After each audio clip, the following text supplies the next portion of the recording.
All right, I believe we're live. Good morning, guys. Do we have sound this week? Um, yeah, I think that was a YouTube glitch last week because I happened to a few other people, and yeah, there was yeah, I don't know, just hey, tech problems, right? Not my problem, but anyhow, good morning, everybody. How's it going? I guess yeah, you guys have been in here chatting it up. Sorry, I should have been in here earlier, but yeah, Marco is in here. Ground fog. Don Ray, good morning. How you doing? How's the goat? The goat, the first sighting of 2026. The goat is the goat. It's legend. Awesome, awesome shorts and stuff there. Don Ray, thanks for sharing that with us. Always interesting to see a little bit of wildlife. Nick Martino, how you doing, brother? Welcome to the chat, dude. Yeah, another day in paradise, right? Yeah, that video you showed me, that was insane, man. Yeah, they probably should have scratched that jump and saved it for another day. Just nothing but chaos. But hey, man, if you got a chance for tens of thousands of people to see you do your fancy skydiving thing, then why not, right? But yeah, that was a mess. I would have called that one off. They should have according the way it's supposed to work when you're doing a demo jump like that.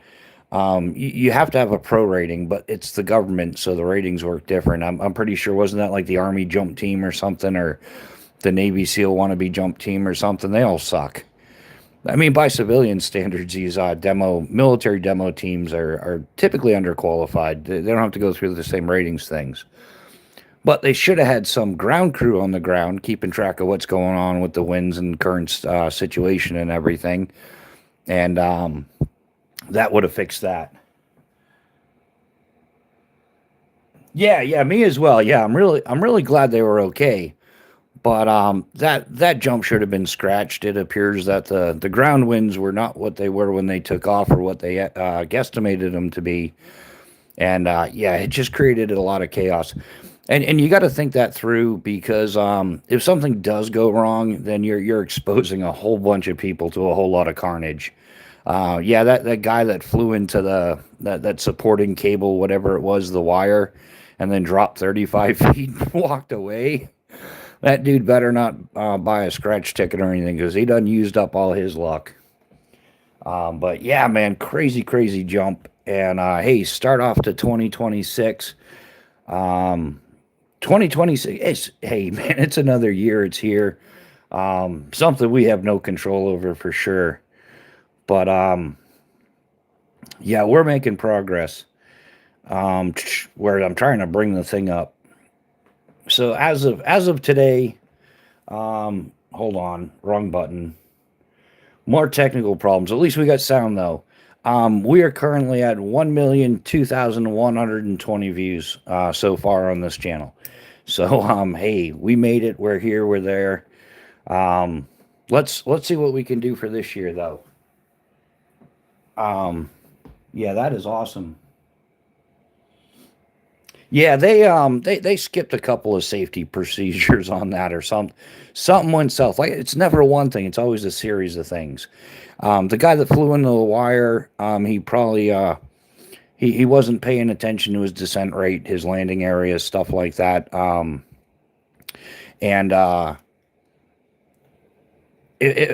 it was like the lack of communication or something. Like I said, it was the winds must have picked up, so he wasn't getting the drive, the penetration into the wind that he thought he was going to get to make his landing area.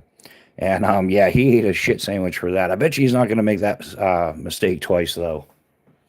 So but yeah, hey, 2026 is off to a great start. Um, we posted a little short on Friday. I gotta get back into uploading and doing all that stuff. I used the YouTube version. It's pretty simple. It's quick, but it's just man, it's so limiting. I got to go back to the way I was doing those shorts before. Start cranking those out. We're gonna get some long form videos on there. Yeah, yeah, it is. It's completely weird because like, human beings are creatures of habit, and we get, like, when you jump at a drop zone, you get used to the landing area, and you know the whole landing area, obviously. But outside the landing area, depending on wind direction and stuff like that, You have like Plan B landing areas, or places so you can land out. Have an off-field landing is what we call it, is an off-field landing when you land someplace you didn't intend to. And those become well known, and you become very comfortable with it. And even going from one drop zone to the next drop zone will mess with you a little bit, because now all those all your plan Bs are now not there. You got to find new ones, and it's good. We usually brief people that are new at a drop zone. We'll go over what our standard operating procedures are. We'll tell them what the most common available outs are, depending on wind direction and stuff like that. We'll go over a full aerial map, not a map, but a photograph, and show them like, hey, if this is a good landing area, or you don't want to land here. Like for example, in at Skydive New England in Lebanon, Maine, the people that used to own it live adjacent to the property, and ironically, even though they used to own the skydive center, they sold it and moved on. They're still in aviation though. They rent jump planes and stuff like that. But they have this great landing, like off-field landing area, like they lived adjacent to the airport. But the irony in it is, if you land there, they get upset about it. They get pissed about it. They want to call the police. It's like, hold on, you guys used to run a skydive center, and now you're like the antichrist to skydivers. Like, what's wrong with you people?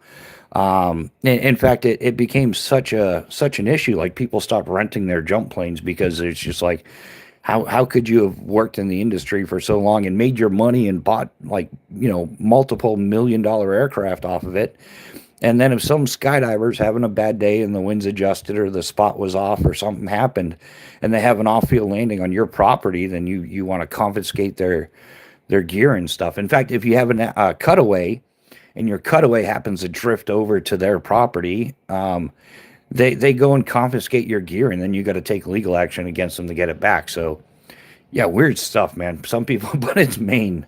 Not all of Maine is. Maine's pretty cool, actually. I like Maine, but yeah, they got this new governor going. What she's been in there for 7-8 years, and she's conducting all that fraud.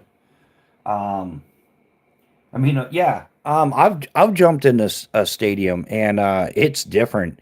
And the only I normally I wasn't into stuff like that, but it was my hometown stadium, like where I grew up, like where I've been on that football field. It's nothing great, but it's called Gill Stadium in Manchester, New Hampshire. So it seemed like it made sense at the time. I thought I was going to run into somebody I knew or something, but I ran into nobody. Lucy, hello, welcome to the chat. How are you? But yeah, yeah. What else is going on? So, yeah, all the fraud. Like, let's just okay. So we just liberated Venezuela, right? We went in. We took the standing president out along with his wife, and man, the Venezuelan people, like they're ecstatic about it. I don't know if you guys have seen any of the videos, but they're thanking the United States. They're thanking good old Trump. Thanks for saving Venezuela, which is all doing good, man. That's a great thing. I think. The backwards part is though is you got Americans, of course they're libtard rejects. They're out there protesting it. It's like how can the libtards here in the United States, leave Venezuela alone, but the people of Venezuela are thanking us, and Venezuelans in the United States are even thanking us. Like, make it make sense. But my question is, if we can, like in a couple hours go and do something like that, like literally like liberate the entire country of Venezuela and remove the dictatorship and all that stuff. Why the hell can't we go get the Ilhan Omars and the douchebag, what's his name there, Tim Waltz? Why can't we clean out this Somalian scourge? It seems to be happening everywhere. I mean, that's definitely out of the closet now. So, 100% there's outrageous fraud going on in Minneapolis, Minnesota. It's also going on in Ohio as well. South Portland, Maine, where they elected the first Somali American mayor, which they got to stop calling them Somali Americans because there's nothing American about them. They all swear their allegiance to Somalia. So I think we ought to round up every one of them and time to take out the trash, connect boot to ass, and send them all the way back to Somalia since they love it so much. But first, strip them of everything they stole. take all their assets, liquidate all their accounts, like just do it, like take everything and send them back there with what they showed up here with. Yeah, oh yeah, yeah, that woman president in Mexico that would rather support the cartels than, yeah, she's not doing anybody any good. But I don't know, man. For me, my question is before before we go and liberate another country, which is good. It's great. We obviously have the power to do that. But how about we go ahead and take out the trash here? How about we fix what's wrong with America now? Oh, Kiwi UK Outdoors. Yeah, Happy New Year to you as well. And if I haven't said Happy New Year to somebody, Happy New Year.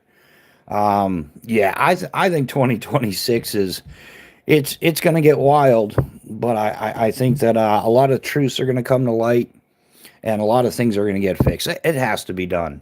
Like enough of this suicidal empathy and I mean, Americans have been beaten for so long into believing the crap propaganda that they've been spewing that, yeah, man, people just got to execute a little tough love and and just clean house, make America. I don't even want to say make America great again, because then everybody will be like, oh, you're a mega nutcase, and it's like, no, no, really, I'm not. I don't really care. I'm done with that whole, yeah, the divide and conquer is just, it's almost, I don't even know how to deal with it anymore. You can't say anything without being prosecuted by one or the other, but yeah, it's got to start within our borders, and we got to take the trash out. It has, yeah, it's gotten rampant out of control. Like they're estimating the overall fraud in the United States is around 1.5 trillion dollars, like more than half of what we pay in taxes every year. And then you got these douchebag Somalians. Oh, Americans are just jealous because we came here and we're successful and we're more successful than them, and we do businesses and this, and it's like, no, you don't. Like 89% of you are receiving some type of welfare, some type of government assistance. I wouldn't call that successful at all. And then what little success you've had isn't success. It's called fraud. Now, I mean, if fraud isn't all that difficult. Most of us understand it. It wouldn't be that difficult to pull off. But most of us are law-abiding citizens and realize that's illegal. So we don't do it. It just makes sense. So yeah, people too worried about how others feel, or how, yeah, yeah, exactly, Nick. Yeah, people are too worried about how others feel, or how they yeah, or how they're going to react as well. And the thing is, they've trained us that we gotta. I don't know, man. It started with that political correctness, which I'm like, that's bunk. That just sounds like a way around your First Amendment or something. Like, as long as it's within your First Amendment rights, and yet threatening people and stuff like that isn't a First Amendment right. Like, freedom of speech doesn't mean you can sit there and scream death to America, or like that idiot on the airplane yelling, Allen snack bar and I got a bomb and stuff. Yeah, that just doesn't work out well. That's not freedom of speech. Um, yeah, they came here because they had no success with the phone scams. Oh, are you talking about the people from India? Yeah, that's another one too, man. Like, yeah, if you import the third world, you're going to become a third world. And they really are. I mean, you got to think that the continent of Africa overall has, like, low mid 60s, like legally retarded IQ. Why are we like they've done nothing with everything we've given them? So yeah, lying and stealing should catch up, and it always does. Yeah, Nick, lying and stealing should always catch up with you, and it always does, man. Every time. Eventually, it catches up to you, no matter what. There's no point in it. Um, just I think the older you get, the more you understand these things. But yeah, it just. But I don't know. We were raised thinking crime doesn't pay, but it seems like the only people with money in America now are the criminals. Um, yeah, they're the only ones with any money. And it goes through, like, even Massachusetts, they have a massive problem with this going on as well. And it's not just the Somalis and stuff, it's other people doing it. But most of them are foreigners taking advantage of the system. And the Somali people being kings wanting to share the oil money.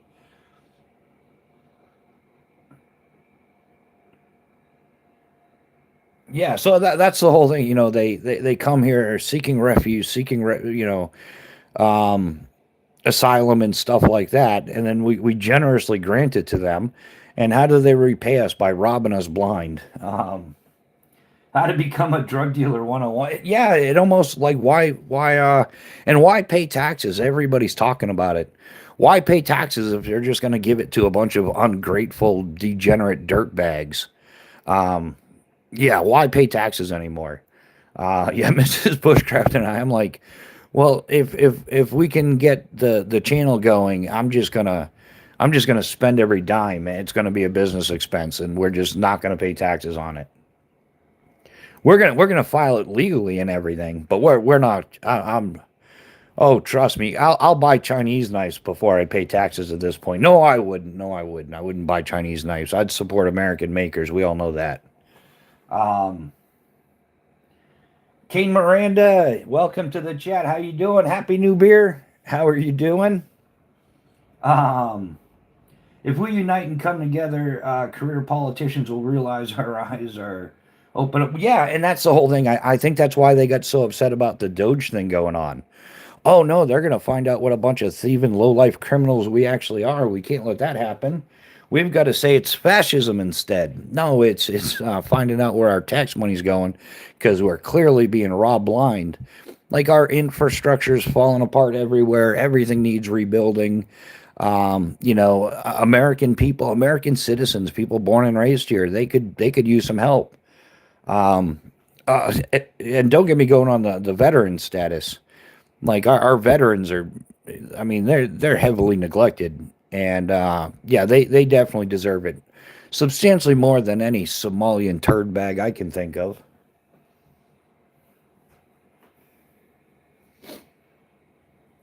Yeah, well, that's because we have morals and values.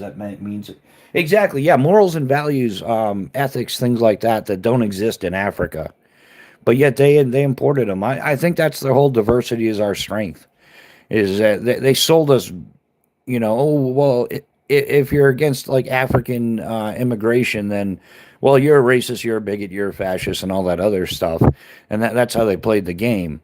But diversity wasn't our strength, it was their strength. And they tricked us into believing that. That's just some shitty slogan that they used so they can get all these people in here to launder money. Because it's a little ironic, too, that all these daycares are donating thousands, tens of thousands, hundreds of thousands of dollars to the politicians that allow these things to happen. And yeah, yeah, man, there's a lot of churches out there that are just business. They're tax shelters or businesses. Um, yeah, and to add insult to injury, man, the Islams, the Muslims come in here and play that card. Oh, well, it's a mosque. It's a place of religious practice, so we're not going to pay taxes or anything. They use it as a tax shelter. Like those people that have churches, but it's only their damn living room, you know. They bust out a couple of folding chairs so they can get out of paying taxes. I really think 2026 is going to be a big year for the USA. Yeah, I think so too, Nick. I think 2026 is going to be a great year for the United States. A lot of people are waking up to it because it's hitting home. When you've got to sit there and drag a calculator around the grocery store to make sure that you're well within your budget, um, just to make ends meet. And you got some illegals sitting there, bragging on the interwebs about how much money they have, and stupid white animal Americans, and yeah, all that. Yeah, it's yeah, we're fed up with it. Deport the whole lot of them, 110% of them. Yeah, I totally, I support ICE more now than ever. In fact, if I saw them in my neighborhood, I'm gonna give them all gift cards to Dunkin' Donuts or something. I don't know, whatever it is they like. Um, I think I saw bobcat tracks in the snow. Yes. Oh, wow. Where's my head today? I was thinking, like, who's driving that around? Like, that makes sense if you see bobcat tracks in the snow because, but no, you're talking about the actual animal. I was thinking about the little construction equipment there. I'm like, yeah, yeah, people are probably using them to remove the 4 feet of snow. Which, yeah, yeah, B&A got hammered.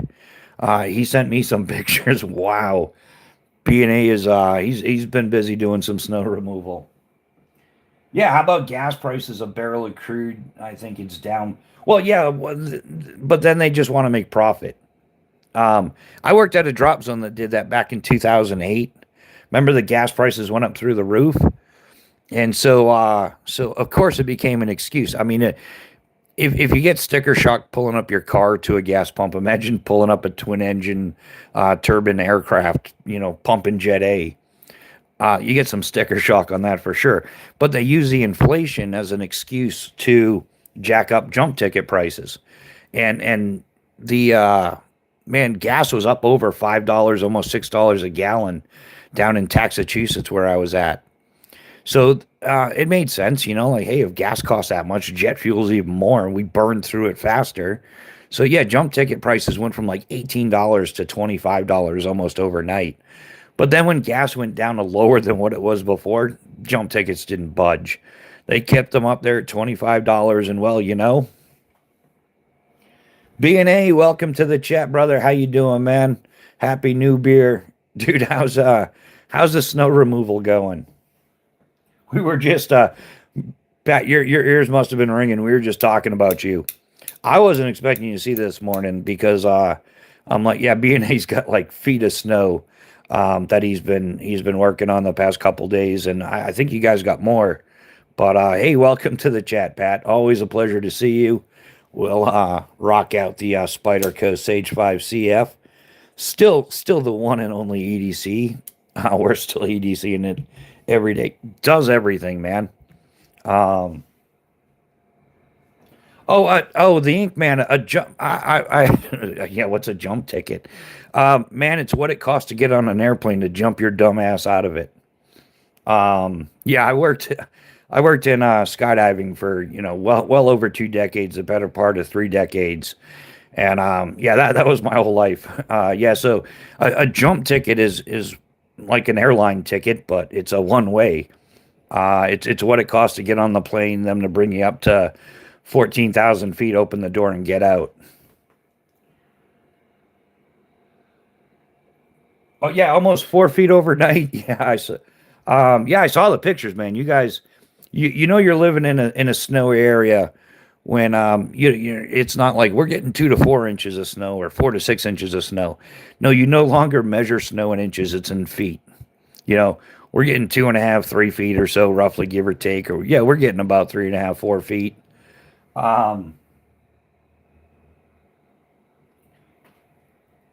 the Inkman. Have I ever jumped from Skydive Long Island, New York? Yes, I have.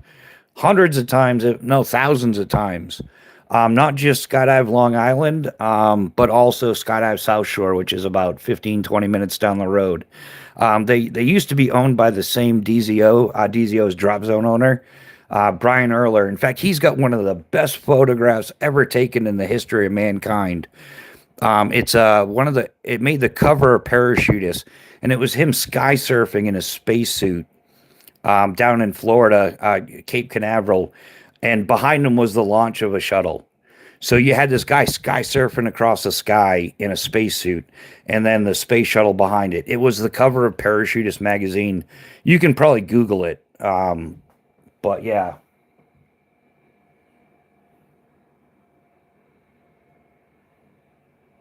Oh, it's going to be a dusting of snow here.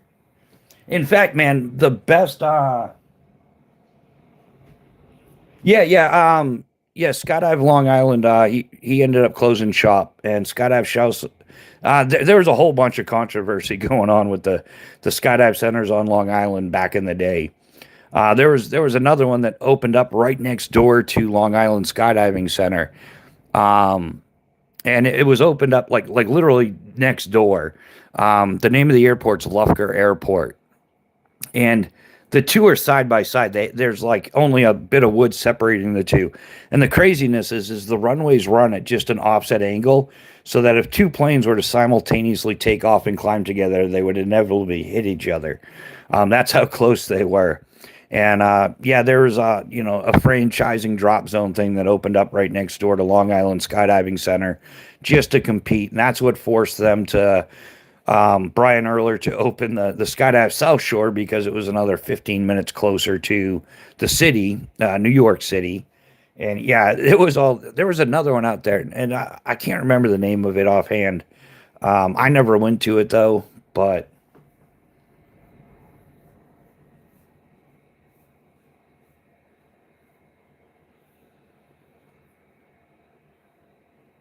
Wow, yeah, I'm getting old, man. I'm 74. Lot of Gen Xers in this chat though, makes it awesome. Yeah, age is only a number for sure. Depends on how you maintain your health and everything like that, how active you stay. Yeah, and stay away from processed foods. That's got to be the worst thing for you.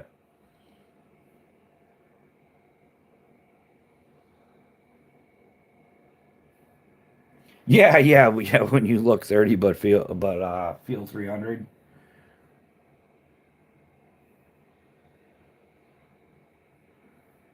Yeah, I've lived on Long Island, New York all my life. Oh, that's awesome, man. Yeah, that's man. Long Island can be a pretty nice place to be.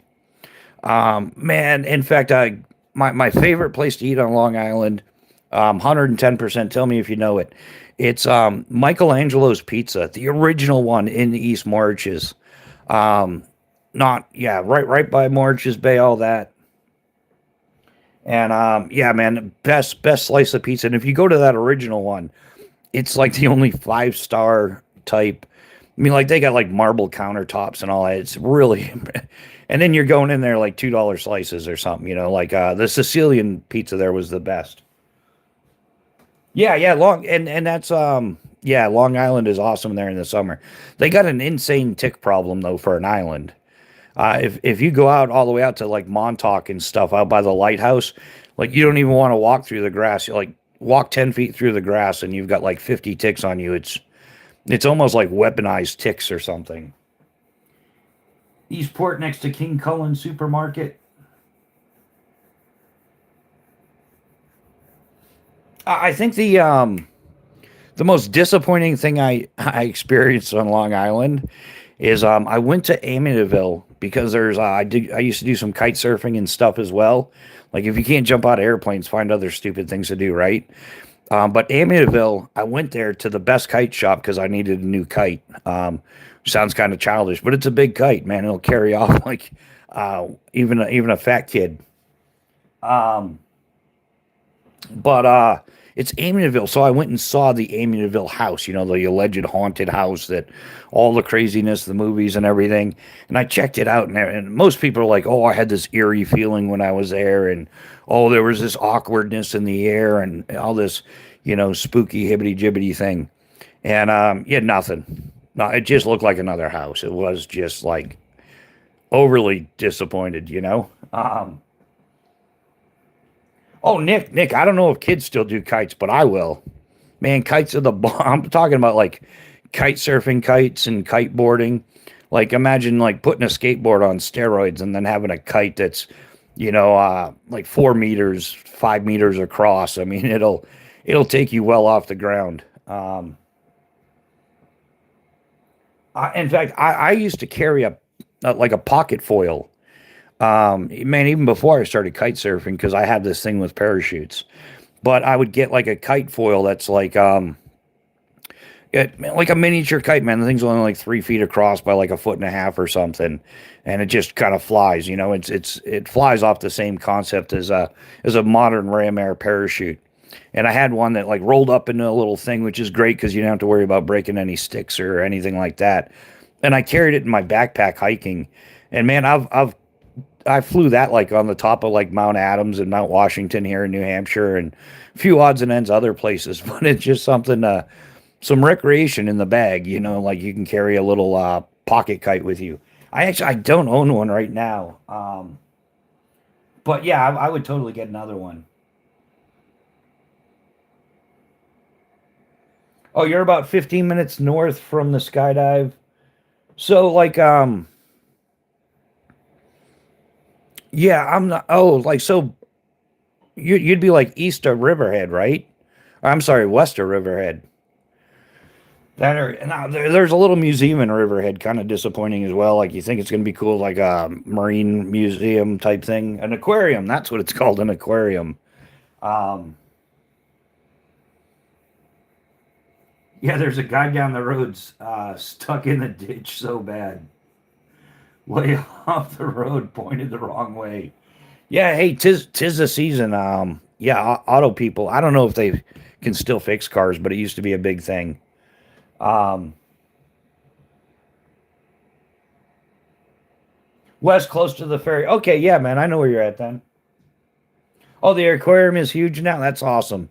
I'm glad they did something with it. When I went there, it was kind of was disappointing.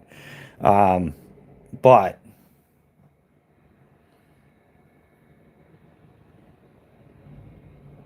so there's just a truck there. Maybe he had somebody pick him up, and then he'll come back for it later. What's everybody drinking this morning? Got the bean juice going? Bean water, bean juice. What am I talking about? Good morning. It's Sunday morning. And anybody seen that oh yeah, the meme there with Nancy Pelosi? Oh, who is it? Zeducation. It's a he has the sun coming up like it's a Teletubbies, but it's got Pelosi there like, "Good morning. It's Sunday morning." Like, you nut job.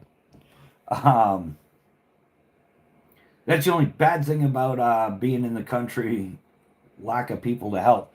But Don Ray, I think that yeah, there's a lack of people to help. There's not as many people, but in the country, people are way more apt to help.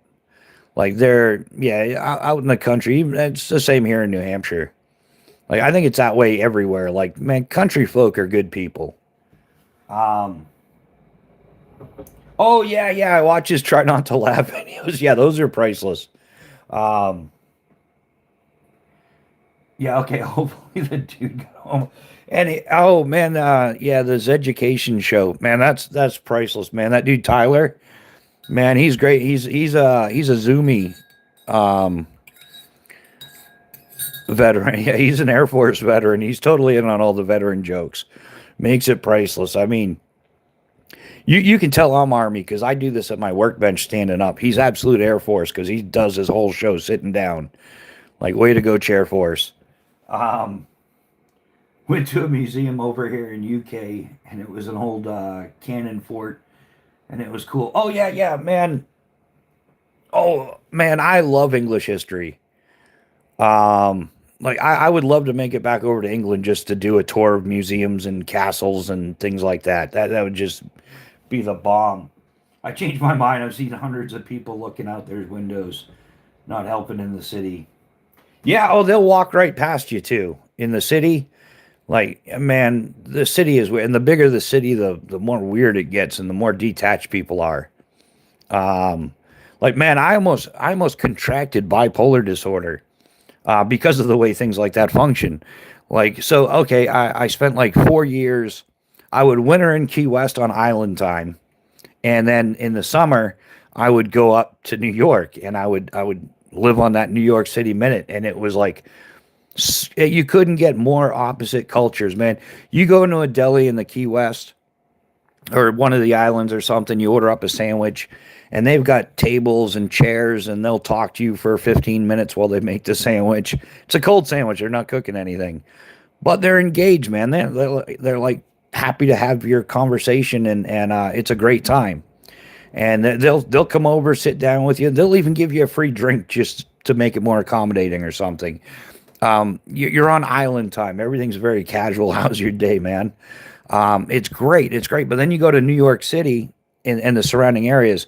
Like, I lived on Railroad Ave, and I used to go to this railroad deli when I was on Long Island. And every morning I would stop in there and get off my bike, go and grab myself a little something for breakfast to get my day going. And I went in there one time and I got a blueberry muffin and a chocolate milk. And I'm not sure if it's the greeting of the day or whatever, but they're always like salt, pepper, ketchup. And it's kind of like thank you, come again, but they just say like salt, pepper, ketchup. And I just kind of sat there baffled. They gave me a look like, what are you doing holding up the line? And I was like, salt, pepper, ketchup. Which one of these do you recommend I use any one of those three things on, the blueberry muffin or the chocolate milk? Make it make sense. But hey, I'll be back tomorrow. So, um, oh, it was, I want to say, yeah, that was actually East Morrich's. Like just the other side of like Shirley. And it's I don't know if they're still in business. Railroad Ave Deli though. It's not yeah, it might actually be part of Shirley, but it was a nice neighborhood though. Um I like OXO brand. Could be. Yeah, I don't use the highways because I'm a cyclist. I ride a bicycle. Um, but yeah, it was. And good times are had by all. But it's like complete opposites. You know, like if you're down in the islands, you say hello to somebody, they talk to you. Um, when you're in New York City and you say hello to somebody, they pull out the pepper spray. Like, what are you talking to me for? Um, I'm not sure if there's a McDonald's. I don't eat that stuff. Never, never, never. I don't eat. I don't eat fast food. Like, no McDonald's, no Wendy's, no Burger Rat, no none of that. I just man, no way. Like, okay, so McDonald's, right? The majority of their burger is like soy and added ingredients. But they say, like the song, all beef patty, special sauce, lettuce, cheese. They're calling it by brand, not by content. So McDonald's conveniently owns their own burger company called, guess what? All beef. So when they say you're getting an all beef patty, it's the brand, not the content. That's how they play their little games. So yeah, I am not a. I don't fast food at all. Mrs. Bushcraft, she'll get a Big Mac every once in a while. I'll just be like, really, I could make that at home with, with real beef and stuff. We could really do it. My Mueller water pot boiler is amazing. Yeah, yeah, Trevor. I don't know what happened. I think maybe YouTube was spanking me a little bit, saying, "Hey, you can't be saying that stuff. You said dirty words or something." So yeah, I think they're doing it to me again. Like I have no doubt at this point I'm conveniently being shadow banned because I've talked about the worthless Somali fraud that's going on along with other stuff. Um, but hey, to a certain degree, I think they're bringing it into light a little bit because we're not asking about those files at the moment, those overly redacted that that wasn't going to happen. But yeah, Mrs. B, she's at work this morning. She's doing the work thing. So yeah, she had to head in early. I was up at like 3 o'clock, 3:30 this morning.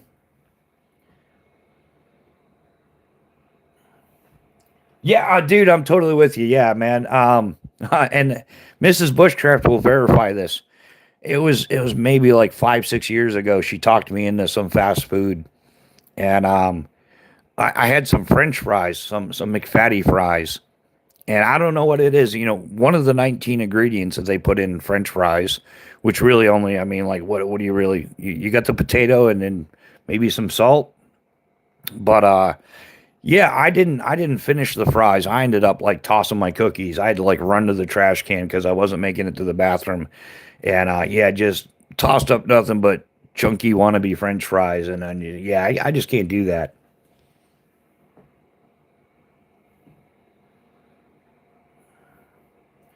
All right, Don Ray's heading out. My videos will finally upload today. Nice, yeah. I've had some issues with being able to upload, or they hold it for like 8 hours or something pending stuff. Yeah, it's one thing when fast food. Yeah, yeah, exactly, Nick. It's not even affordable anymore. Like, and dude, the economy has gotten so bad for the average American that they're financing their fast food. Like, what you can order a burrito with Klarna, or you can order McFatties with Klarna. Like, what happened to society where they have to do that?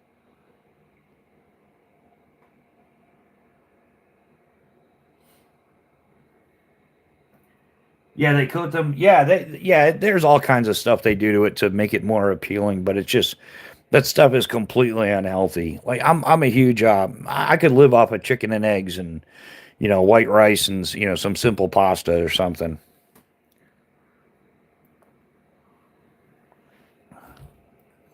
Throw a genuine steak on there. I splurge on food when I get good tips at work. Isn't Yeah, and that's what it's come to, man. That's what it's come to. Like and in fact, just Friday night, yeah, yeah, you splurge on food when you get good tips. Like when we get extra money, we can afford to eat now. Yeah, one of my goals is I want to buy a half a cow for the family, and it prices between like 2,000 and 2,400, but it's less than 50% the cost of going to the grocery store.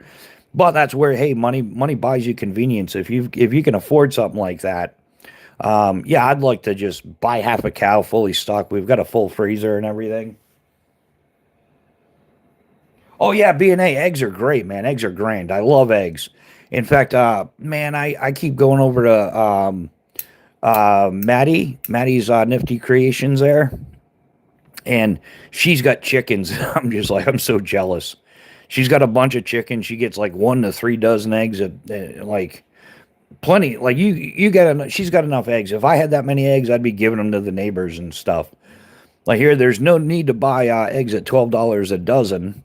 We'll just give you some eggs. Yeah, people with arthritis always ask, "Do you eat eggs because they're great if you have arthritis?" Is it? I didn't know that, Nick.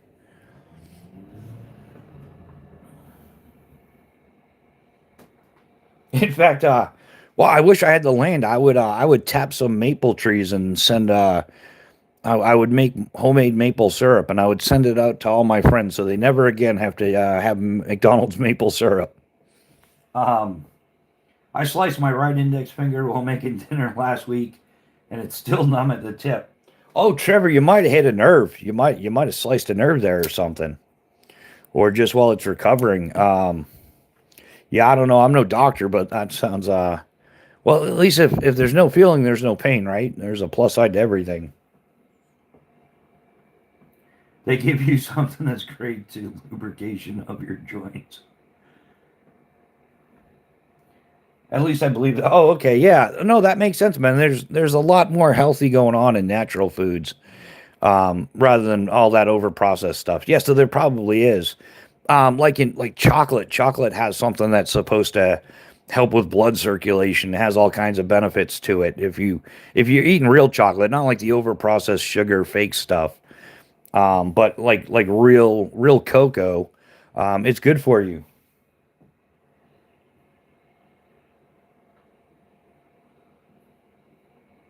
Guy on a New York snowmobile was stuck in my yard yesterday. Watched him dig out for 30 minutes. No idea how he gets. How did I thought snowmobiles are supposed to go over snow? How to get stuck in the snow? Yeah, it could be, like those people that can afford the toys but don't know how to use them. I've met plenty of people like that over the years. Look pretty. Yeah, yeah, no doubt. Lack of experience, lack of yeah, it's like the Lamborghinis and stuff. Yeah, you can afford it doesn't mean you know how to drive it, kind of thing. We had that problem in skydiving too. We could have people that no problem, like the total cost of skydiving equipment and training and everything was a drop in the barrel. But they had no skills. They had no like body awareness. They couldn't tell what their limbs were doing. But yeah, they could afford the best parachutes, the best AADs, the best altimeters, audibles, everything. They could afford everything, but they had no clue how to use it. They just couldn't function.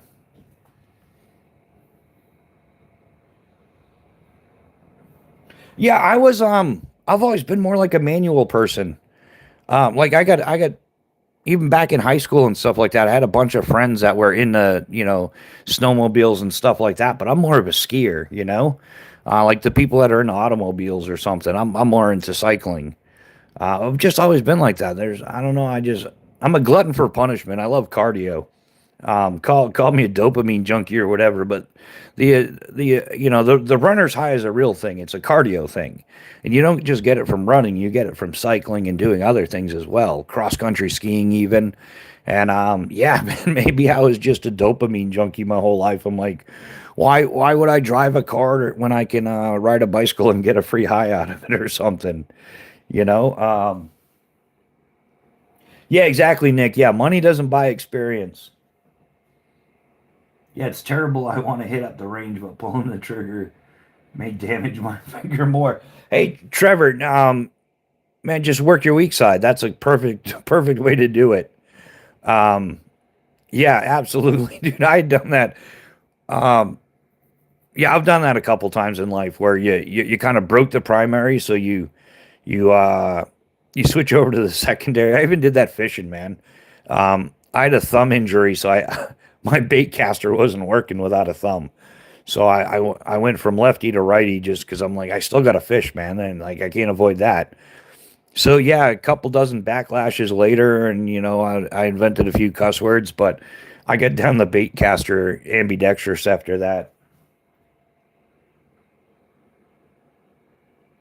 Oh, Pat, you ran cross country? Yeah, man, endurance, it's tough, man. It is. You gotta Oh man, you got to gauge your energy for like long distance over hours and hours, and versus like, like being a sprinter, doing the 40-yard dash or the 100-yard dash. It's just like, you're gonna empty the gas tank in 40 yards, but try doing that over 40 miles. It's a completely different game. I'm pretty good with my non-dominant hand. Yeah, that's what it is. Yeah, just a good reason to practice more, get even better. Um, Cut my clutch finger last year. I had to use my middle finger. Yeah, that's priceless, man. Um,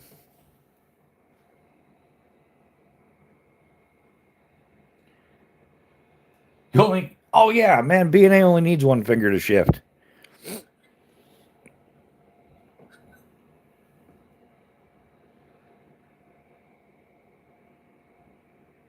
Yeah, two usually, but yeah, well, one's better than none, right? At least you weren't trying to get it all done in first.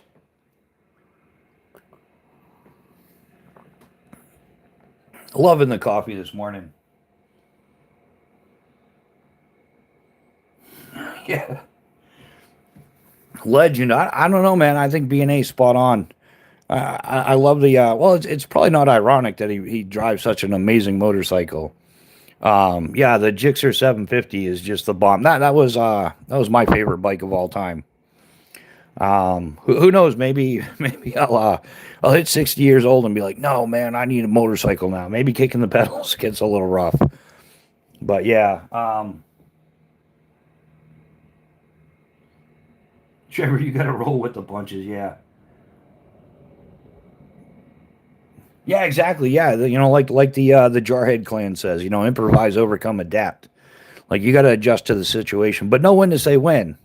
You start giving in too much, and you're just looking for another accident. But it's priceless. So what's everybody got planned for the day? Um, I'm gonna be working on a lot more YouTube. I don't know. I got to figure this out. I don't know. Some things hinder me. Some things. But yeah, I've had like a lot of people unsubscribe lately, and so I gotta adjust to that to some degree. I set out doing bushcraft and stuff like that, but man, we've gone here, there, and everywhere. But I just feel like too many Americans are being pushed into the corner and won't say anything. And well, if I've got a voice, I'm going to use it. I try to do as much research as I can on everything, but yeah, I got to start buckling down on the whole YouTube experience. I got to start increasing content and stuff. Um, but hey, it's tough. For the most part, I'm a one man show. I mean, Mrs. Bushcraft, she helps out here and there when she can, but yeah, I just gotta get the channel up and going a lot better. I want to get out on the ice, but all the snow is making it difficult. Yeah, yeah, we're going to tailgate for the last home game. I'm not going to the actual game, but and yeah, that man. Well, Nick, they price most of us out of that stuff. Like, yeah, I would go to get just the cost of the parking alone and tailgating. I mean, yeah, it doesn't make sense, and all of it's so fake now. Um, yeah, I mean, it just the amount of fakeness going on, the bad calls from referees. It's all the way across. It's not just the NFL. It's the NBA. It's everything. Boxing, this whole Jake Paul incident. Even Mike Tyson came out and agreed it was a contract, and he regretted doing it. Like he told his wife in bed, like, why'd I do that? It doesn't make any sense. It just, hey man, for a couple 40, 50, 60 million, whatever he got, I guess, hey, maybe we all would. Yeah, exactly. Yeah, remember when a concert was like $15? Now it's hundreds of dollars for the nosebleed seats, thousands of dollars if you want anything like that. They've just priced everybody out of everything.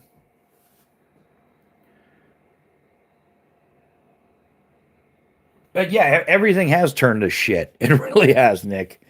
And I think that's what I've kind of, man, that's a determining factor for me kind of veering off course was, trying to take on this YouTube endeavor. And it's kind of like, wow, man, we're getting priced out of everything. I started paying more attention to the cost of gear, the gross inflation, the greedflation. Um, yeah, you start learning about like, yeah, man, when a Happy Meal went from $2.99 all the way up to like $12.99 or something. Remember when a cheeseburger was on the dollar value meal? That was a big thing, like the dollar value thing. You get two cheeseburgers and a fries and a drink for like $4. Now they're charging like $12.99. No wonder. Like I see a lot of stuff on YouTube. I watch. I consume a lot of content. And the fact of the matter is, you're getting more honest content off of YouTube uh, regarding current affairs and what's going on than you are from the propaganda, legendary. What do they call it? Legend media, mainstream media? It's all crooked ever since Obama overturned that. He legalized propaganda. There actually was a law in this country that said you couldn't propagandize stuff. But Obama turned that over, and that's why like mainstream media is just fake media. Like man, we got to rely on a 23-year-old kid. Well, no, I shouldn't call him a kid. The work he's doing, he's a 23-year-old young man. But a 23-year-old young man on YouTube is outshining all the mainstream media with bringing things to light. Yeah, we all got to thank Nick Shirley for opening that can of worms. Tailfront, yeah, Big Mac meal in California is over. Yeah, exactly, man. And who's affording that? And then they're taxing us to holy hell. Then they're stealing. But also California, what they're missing $24 billion in money to fix the homeless scenario, the homeless situation there. They're $24 billion gone. It's all money laundering. It's all these shit NGOs just ripping everybody off. Um, Wonder if they found the guy who stole the student rolls and employee info from the Leering Center. Really hope they catch. Yeah, that's the kind of criminals we can't tolerate that kind of criminals. Like of all the stuff they stole, they went in. And even the local police department said there was no break in. Like they broke in from the inside. It's obvious, it was all staged, but mainstream media is putting it around that way. There, we all feel like a bunch of racists and bigots because we don't want some mentally retarded third world Africans coming in here robbing the system for tens of billions of dollars. Yeah, that makes you a racist, man. I don't even care anymore. Like it doesn't matter. I've said it before. The whole, racist, bigot, fascist, Nazi, transphobe, homophobe, anti-Semitic, Islamophobic. They're all words to like put you in check. Just to make, I don't want to be labeled that. I'm going to shut my mouth. That's exactly why that stuff exists. Just so they can control you, so that they can get your peers and all the libtards coming after you like, oh, you're a racist. Oh, so what? Whatever. It doesn't matter anymore. Anybody in this chat knows I'm not a racist. We have plenty of multicultural, different cultured people in this chat. I know it for a fact. And in fact, one of them, like, he hates the shit too. So, yeah, we got a great guy that comes in his live chat. His family immigrated here, and they chose to teach him, English and stuff. Hey, we left that shit culture for a reason.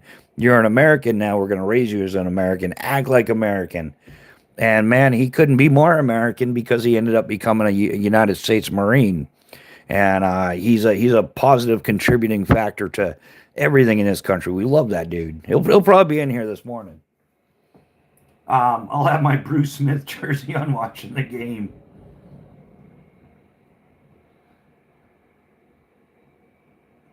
Cotton Carey, welcome to the chat. How you doing? Yeah, I don't sugarcoat anything, man. In fact,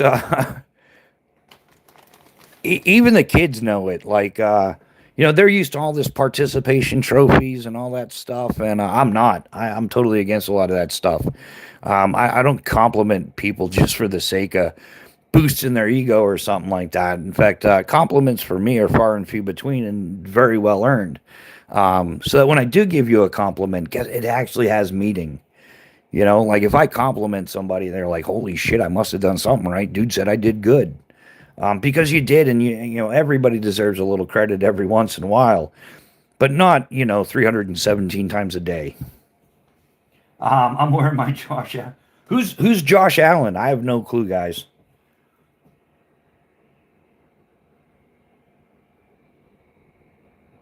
Oh, the multi tool is the bomb diggity, man. This is the Leatherman Wave Plus, and yeah, this is my EDC multi tool. And man, I've been dragging it around with me, and I haven't had a chance to use it too much. But hey, when I do, it's there. I still love the Surge. The Surge is no doubt the king of the multi tools, but it's a bit pocket heavy. Maybe I'm getting old. I don't know. Maybe I'm turning into a Graham Winnie somehow. But yeah, man, I love dragging around the Wave Plus every day. Oh, he's the pitcher for the Bulls. The Bills, the Bulls, the Chicago Bulls. I don't know, man. If he's the pitcher, who's the quarterback? I don't know, man. He's a good pitcher, though. He's got a good slap shot.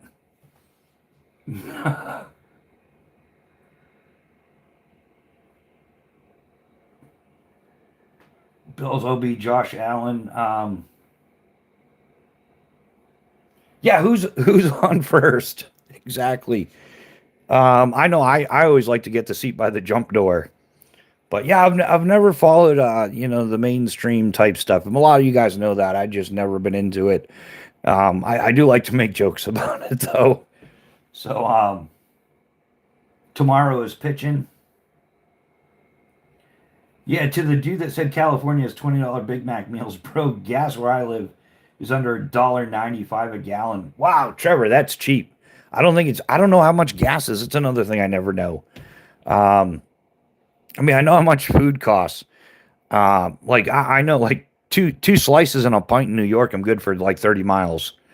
Stuff like that. But yeah, I don't really keep up on most of the information I get is from talking to people or from watching some videos. There's some great videos about there, like what's no longer worth it, or what is something you used to do that you can't afford to do. Like that's catching my like stuff we used to take for granted is now like like I said, people are putting their fast food orders on Klarna and stuff. Like I our economy has gotten so shitty. You got to finance a burrito. You got to finance a Big Mac. Yeah, it's I don't even know how to explain it. Saw a meme yesterday from an old movie. Sign in the back had a 74 cent a gallon gas. Yeah, was that from the 80s or something? When was the last time gas prices were that low? Like in the 80s or something, right?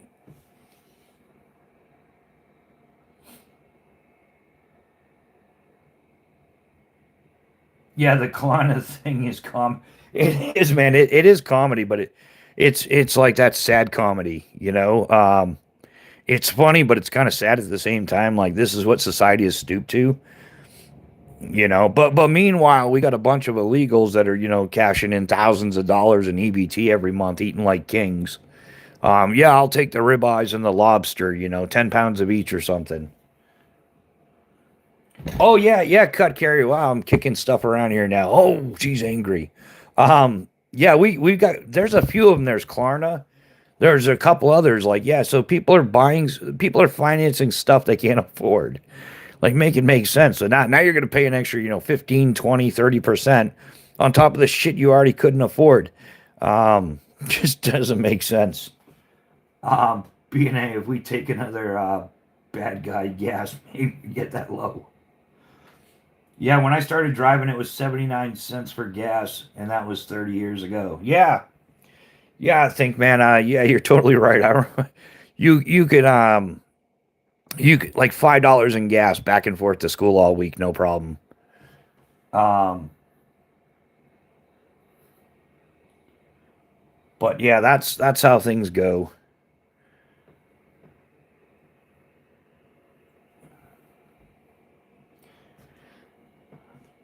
snatching dudes up in the night. It was, man, it was like a whole 2 hour op. Like, yeah, they went in there, blew some shit up, snagged them up, and yeah, they were out of there. The good news is not a single U.S. casualty, and it was the 160th SOAR that went up there. Which, hey, fun fact, the Black Hawk Down scenario, Michael Durant, the one of the Black Hawk pilots from the 160th SOAR, he's from New Hampshire, which is cool. I don't know, just a little fun fact.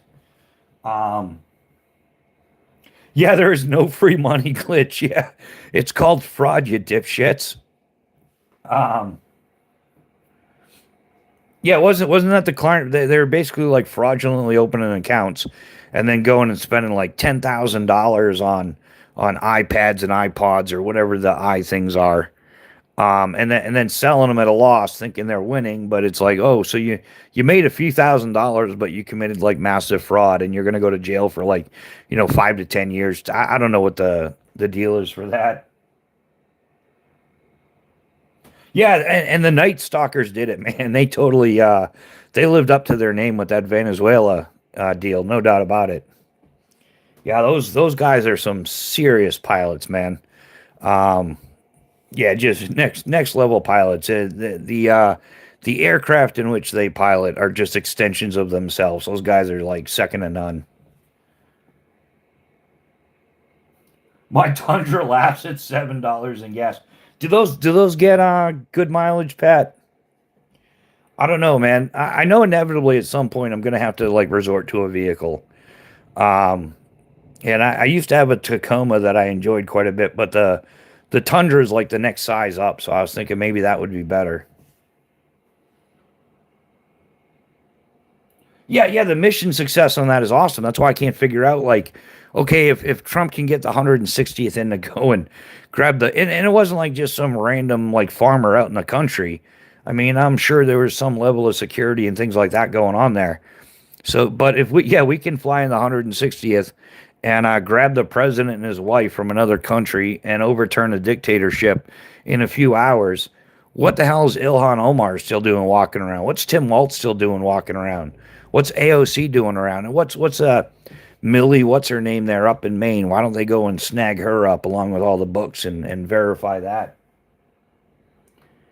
Yeah, they were depositing a check for lots of money and finding out they owe it may be considered grand larceny.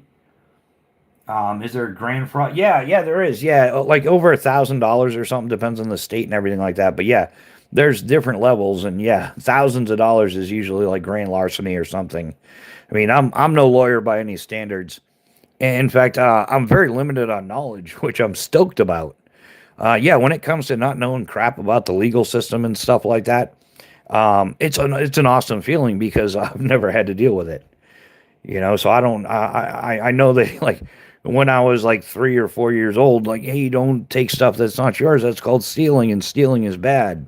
And you kind of learned. And then being on the receiving end, having like lots of things stolen from me over the years.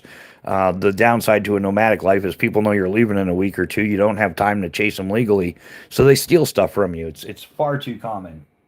But Northern Girl Hobbies, welcome to the chat. Good morning, good morning. How are you doing? Just getting caught up on the pretty far from good.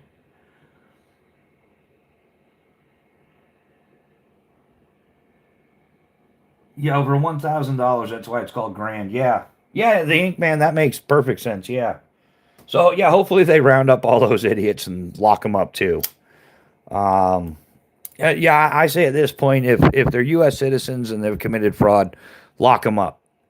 If they weren't born, if they're not Native American, like they weren't born here, then denaturalize them and boot them the hell out of here. Don't even put them in jail. It's going to cost taxpayers money. They've already done that.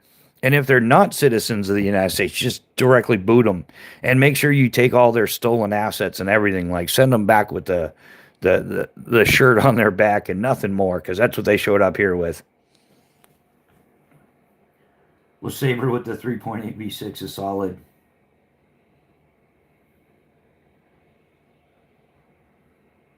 Yeah, it depends. Yeah, that's Yeah, I don't want to buy anything brand new. That's for sure. I don't know. When I go down that road, I'd like to start doing some more, like get back into overlanding and stuff. I was doing that stuff before I knew what it was. Like I've done all kinds of stuff, and then later on they come up with a name for it, and it's like that's weird. So yeah, we used to go in some of the old logging roads in upstate New Hampshire, and yeah, back then I owned two pickup trucks, and so I'd go, do some overlanding and well, I don't know, driving on old logging trails, roads, whatever, and find some good camping spots out in the middle of nowhere, and it was good times, and we'd see some moose and other stuff like that. But now apparently that's called overlanding. It's like warming up, like the modern, like anybody who knows anything about rock climbing, they've divided it into so many categories now because you've got sport climbing and trad climbing and aid climbing and bouldering and all this other stuff. But back in the day, there was no such thing as bouldering. It was like some stuff that was close to the ground that you didn't mind falling off of, and you kind of messed around waiting for your buddy to show up, your climbing partner, so you can go climb the big stuff. But then a bunch of cheap people said, man, we don't want to spend money on rock climbing gear. We'll just climb the boulders like these other guys are doing. We'll call it bouldering. Yeah, and we're going to bolt up a route. Instead of climbing it trad, we'll call it sport climbing. Um, Scalded dog, what does that sound like? Like you just dumped scalded water on it? Um, yeah, stay away from Jeep and any Chryslers. Yeah, I've even heard, yeah, Ford. Ford is actually an acronym for Found on Road Dead. I've heard the nothing but problems with Fords, and yeah, there's all kinds of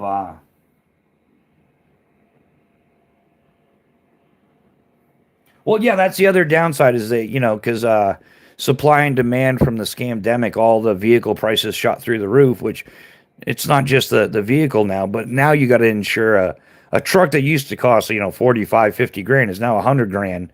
So you're insuring $100,000 over $50,000. So yeah, the insurance scam companies got to scam you out of even more money just in case, just in case.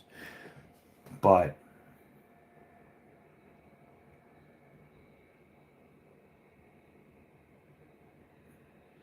yeah, off-roading, four-wheeling to go camping, boondock style. Yeah, yeah, the Inkman. Yeah, that's what I'm thinking long term. Latch $160 per month. No, thank you. Yeah. Well, now people are ending up with like thousand, $1,500 car payments and stuff, and they've got that planned obsolescence. They're all crashing. They're all not crashing, but I mean they're falling apart. They're junk. They're charging more, giving less. They're doing it with everything, not just trucks and automobiles and stuff like that, but they're doing it also with um every like washers and dryers and laptops and everything's designed to just crap out within a year or two. I'm in Canada, lock, no progressive here. Yeah, Canada, man, Canada needs some help too. Why doesn't the United States help Canada? They all the politicians got into a pissing contest. It's just horrible. Like and we the people as the people. Like I know a bunch of Canadians. They're good people. I've met some shitty Canadians too, but that's not the point. I met some shitty Americans as well. But for the most part, man, people across the world, they just want to enjoy their life, enjoy their family, enjoy their hobbies, live peacefully, But the damn government's too busy turning everybody against everybody. Everybody's, it's just a nonstop pissing contest.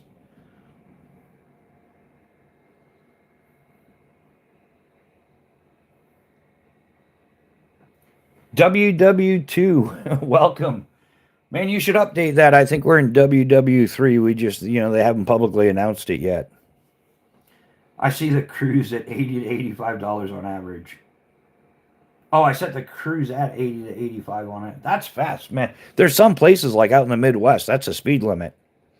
Like I was baffled by that. Like New Hampshire, it was always been like 65. It was like the speed limit. But yeah, I've been through like Texas where it's like 85, 90. You're on the straight road that never ends.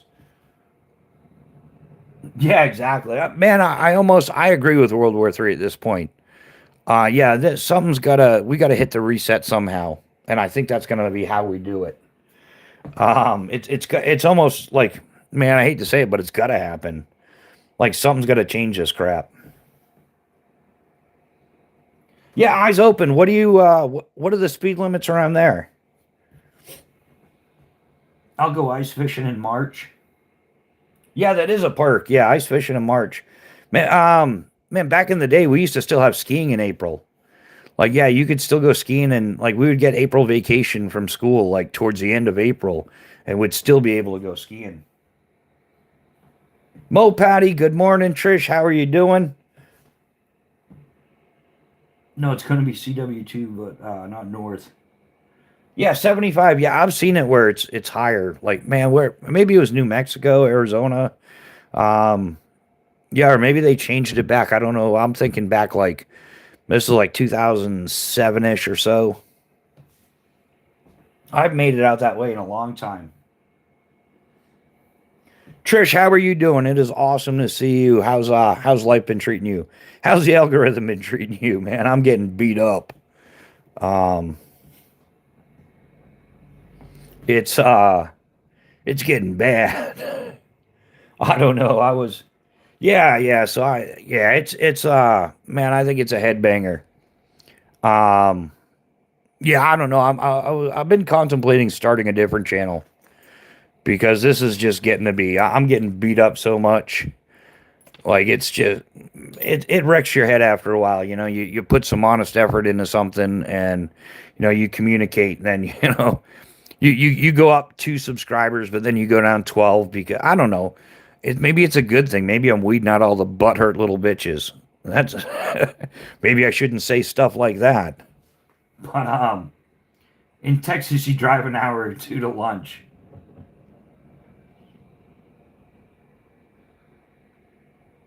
Yeah, South Carolina is 85 on the highway. Yeah, there are places that are like that. Yeah.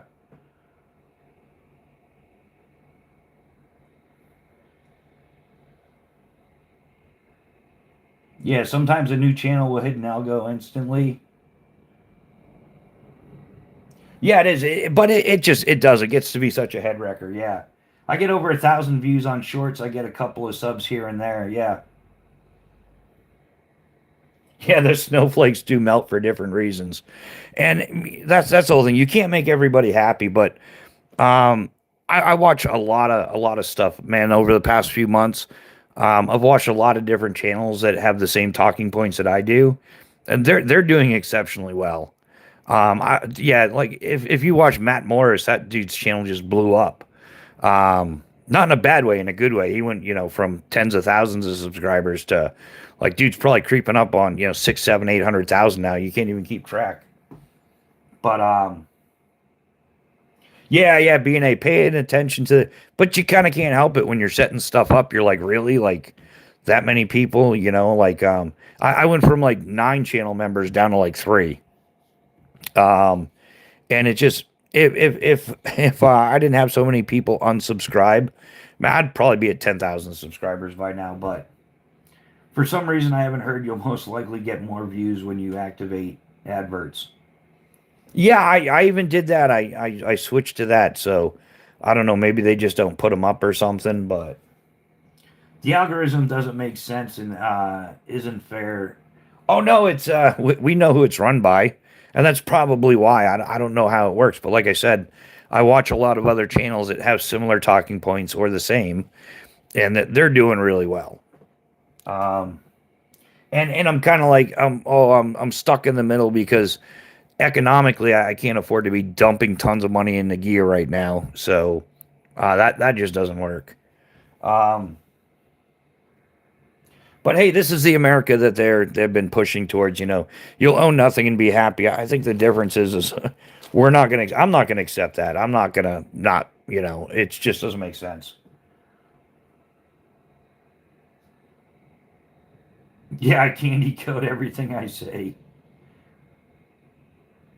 No, no, you don't, Pat. And I'd rather people be honest and straightforward, than yeah, candy coat and sugar coat. And it's like having a false sense of hope. Do you think time of day affects it too? I don't. I'm fixing to find out, man, because I'm gonna blow up this channel over the next 4 months. Like I'm gonna start just doing everything. But I think that's what they want. They got to kind of own your life. You got to be up to date on this, that, and the other thing, and got to work with what you got. Thanks for sharing and having us as a guest. Hey, you're welcome, man. Yeah, you're welcome, dude. I try to do my best. I really do. Um, and especially with things you say because once you say it, you can't unsay it. So I do as much research as I can. I pay as much attention to stuff as I can. And yeah, I'm literally making the best I can with the budget that I have. But it's just it's a headbanger. If I could go back to my old job for a couple months, man, I could finance this channel no problem. But yeah, thanks to the communist takeover that's going on, yeah, that just doesn't work out that way. I'm one of the people that the scamdemic destroyed. So yeah, I have a lot of indifferent feelings about things now.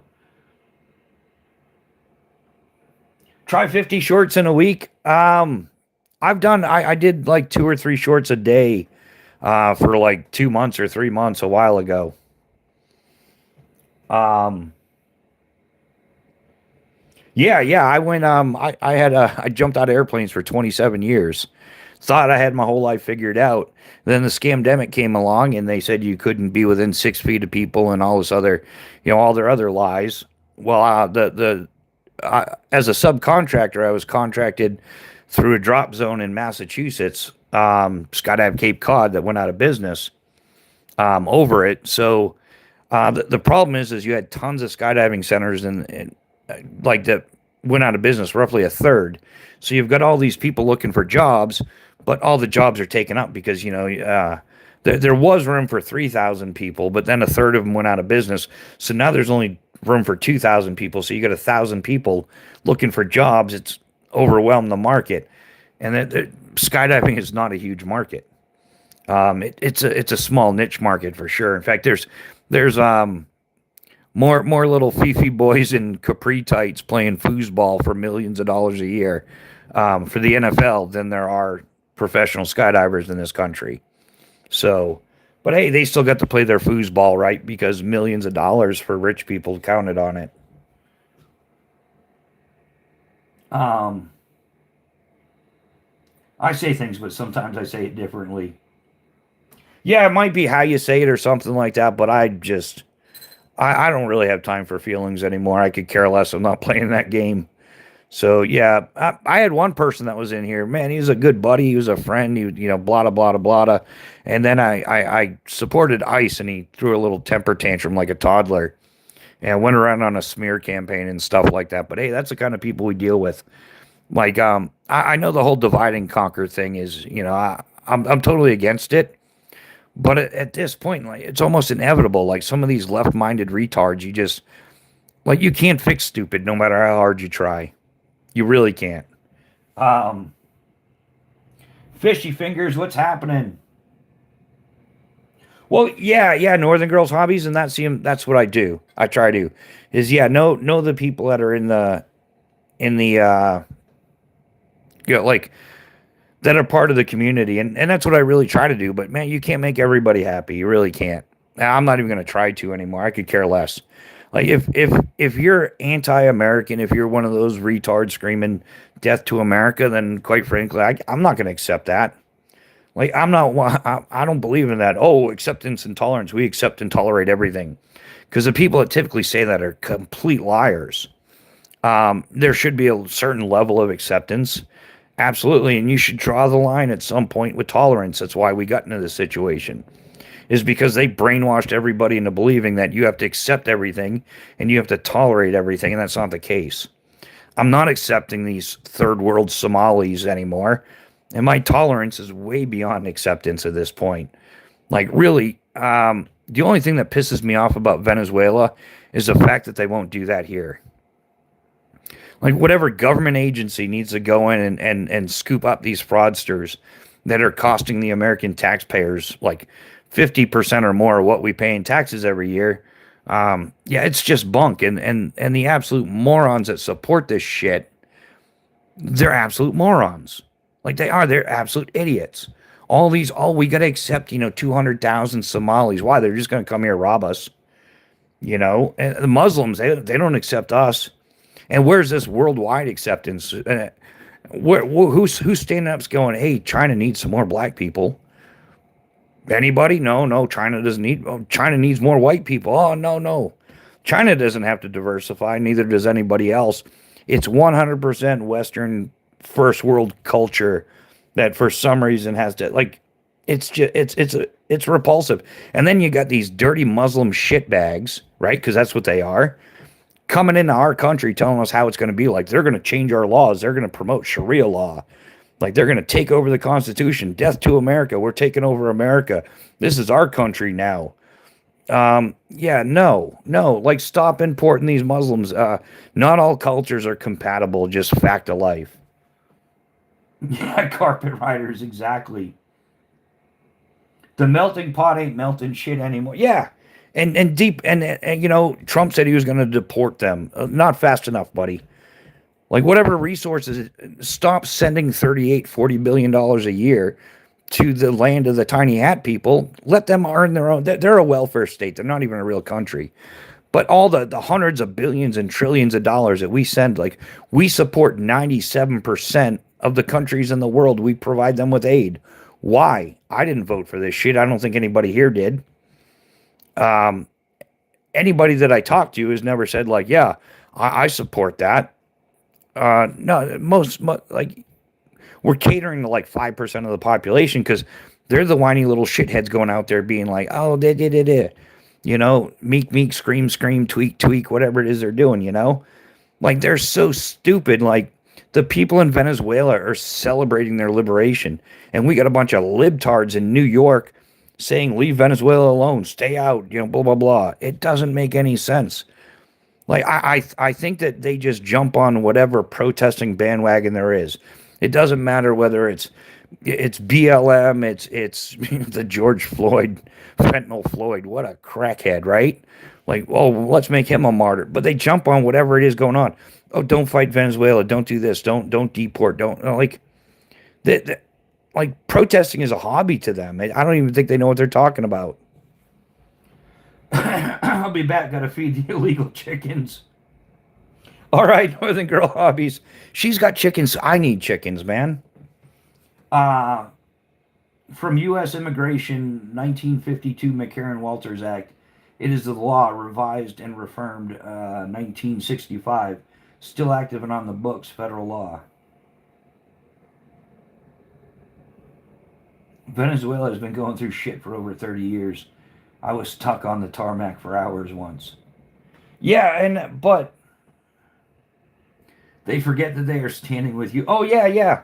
Yeah, stand with Ukraine, stand with Palestine, stand with BLM, Venezuela, blah blah blah. Hey, how about America? How about Americans? How about we clean up the homeless population? I bet in 1 year if we cut off 100% of all foreign aid for 1 year, and we don't allow the money to be laundered, it actually goes to the purpose it was originally designed for.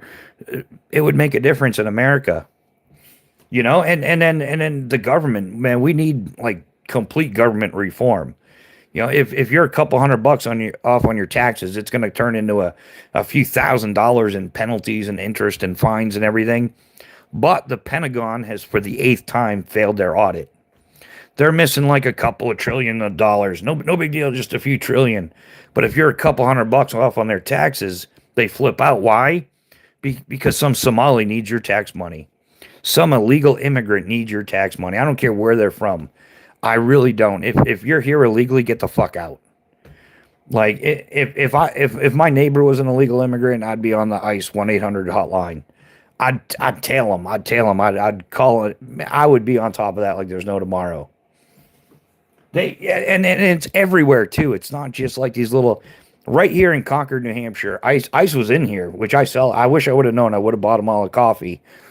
But an entire Mexican restaurant selling their burritos and tacos and shit. 100% of them were here illegally. 100% of them. What if I wanted to open up a taco shop? I can't because I'm competing with illegal immigrants. So yeah, our infrastructure and debt would be perfect, and the homeless will have, not to mention, would all be ahead because bringing in, 30, 40, 50 million illegal immigrants. It jacks up rent costs. It causes job scarcity. Um, and they're all riding the system. They're taking Medicaid, Medicare, EBT. You got to pay me because I'm here illegally. Like, dude, at what point, when did we start rewarding criminals? It doesn't make sense at all. Like, why do we, like, if I go rob a bank, they're not going to be like, oh, well, apparently you needed the money. Here's another 20 grand. And next month we'll give you another 20 grand. No, man, they're going to throw me in jail, lock me up, and blah, blah, blah. It's, yeah, man, it was like 2.5 years. Over the course of 2.5, maybe 3 years, our rent went from $1,200 a month to $2,700 a month. But our pay didn't change. Well, no, our pay went up a little bit. Mrs. Bushcraft got a sweet little promotion at work, but she worked her ass off for it. She works a solid 50 hours a week. Yeah, she works so damn hard.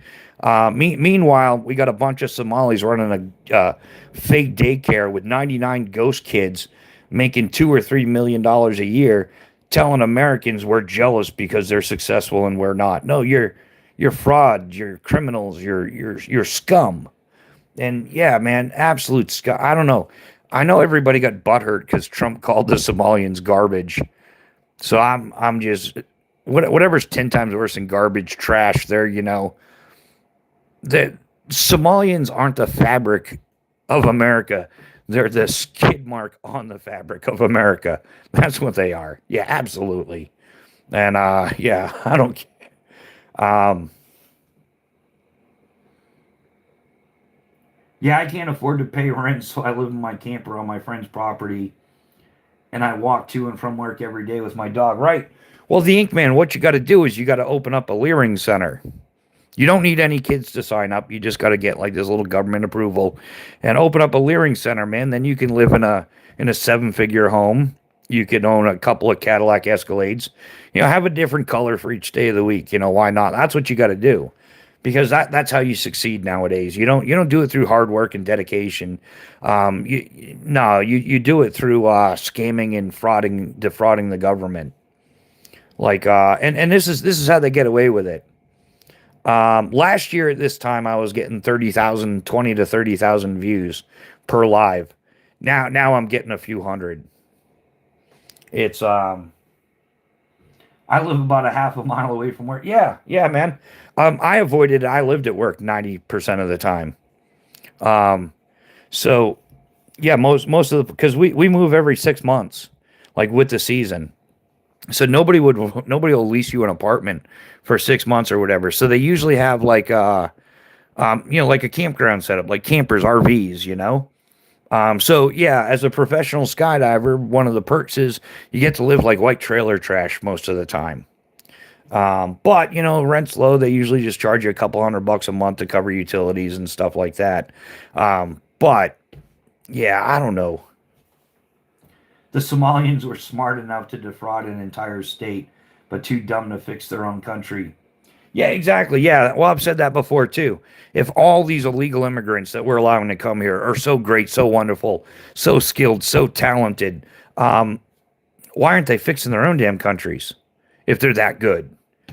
And if anything, this makes America evil because we're taking the best that they have to offer. If that's the best that they have to offer, we don't want it. But look at the history of Africa and why it is the way it is. It's 100% tribal. There's a couple hundred languages, and not one of them have a word for maintenance. And we've exacerbated the problem by over the decades, all these European countries, the United States, so on and so forth, dumping trillions of dollars in there. They didn't fix anything. All they did was breed like freaking rabbits. So they went from a few hundred million people to like over 1 billion people, and they haven't fixed anything.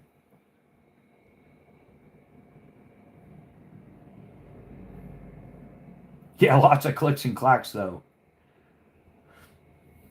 Yeah. So we've given them, that, and anything that like any colonizing country, Britain and so on and so forth, when they went in there, anything that they built when they moved out, it just got destroyed. It got ripped apart. I mean, look at Mr. Beast, the savior. You know, he's a whack job, but he went and put in like all these wells, right? Because we're going to save Africa once again. They need drinking water, and drinking water is a human right and all that other crap. What I don't give a shit. But he went in there and dug all those wells, and what happened to him? Within a year, like 90% of them were inoperable because the people that they built them for went and took them for scrap parts. So rather than having clean drinking water, you know, and life-sustaining water that they needed so badly, it's so precious, they junked the parts, and now they're back to like it's absolutely stupid.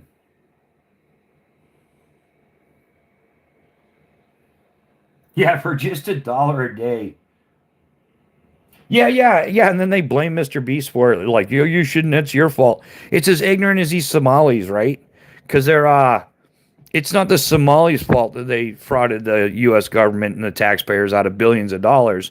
It's Trump's fault because he made it too easy. It's like, well, I think it was just as easy for everybody, but the rest of us know it's bad. But it's part of their Muslim culture, and this is why Muslims are 100% not compatible. So they have this, oh, what's the word, tajir, whatever. But it basically says that they're allowed to lie to the infidels. They're allowed to lie to us. They don't have to tell us the truth. They can say whatever they want to gain the upper hand because we don't count. It's like that other group of people that call us the goy. Like, yeah, we just got to cut them out completely too.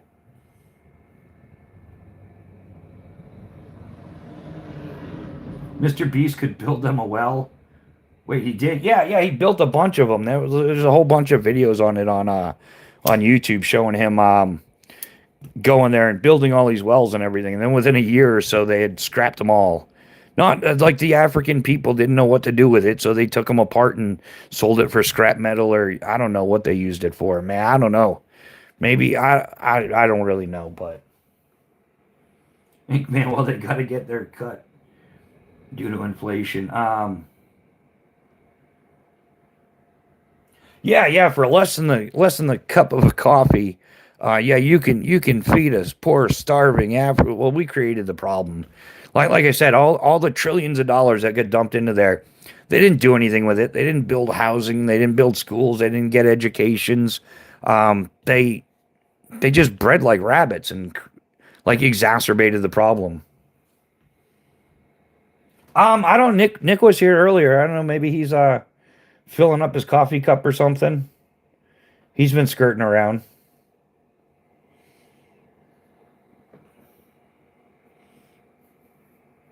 I don't know. Maybe he unsubscribed. A lot of people have so far this live. So I'm either gonna make it or break it. That's the way. That's where I'm at. Um, yeah, Nick slipped out the back door. Meanwhile, we went from 35% globally under 4%. Yeah, I mean the numbers are all there, the statistics are all there, and none of it looks good. Not none of it benefits the United States. And I'm kind of like I'm fed up with it. I'm tired of Mrs. Bushcraft going to work 50 hours a week, paying taxes. I'm tired of working, paying taxes. I've paid hundreds of thousands of dollars in taxes over the years, but because I was I'm a sole proprietorship and everything, I didn't qualify. Like they offered me a one time thing at $1,200 for the scamdemic. 6 years later, I was figuring it out the other day because somebody was like, I lost $200,000 in a bad business deal, and I'm like, well, I lost $900,000 so far due to the scamdemic. Yeah, about $150,000 a year. So I'm going to call it about $800,000. Yeah, I've lost everything in the past like 5, 6 years. And then because I couldn't work and because I'm not an illegal immigrant. I was born and raised here. I'm a veteran. I'm a business owner, multiple businesses throughout my life. That was their scamdemic answer was $1,200 one time shot. Your sole proprietorship. That's all you get.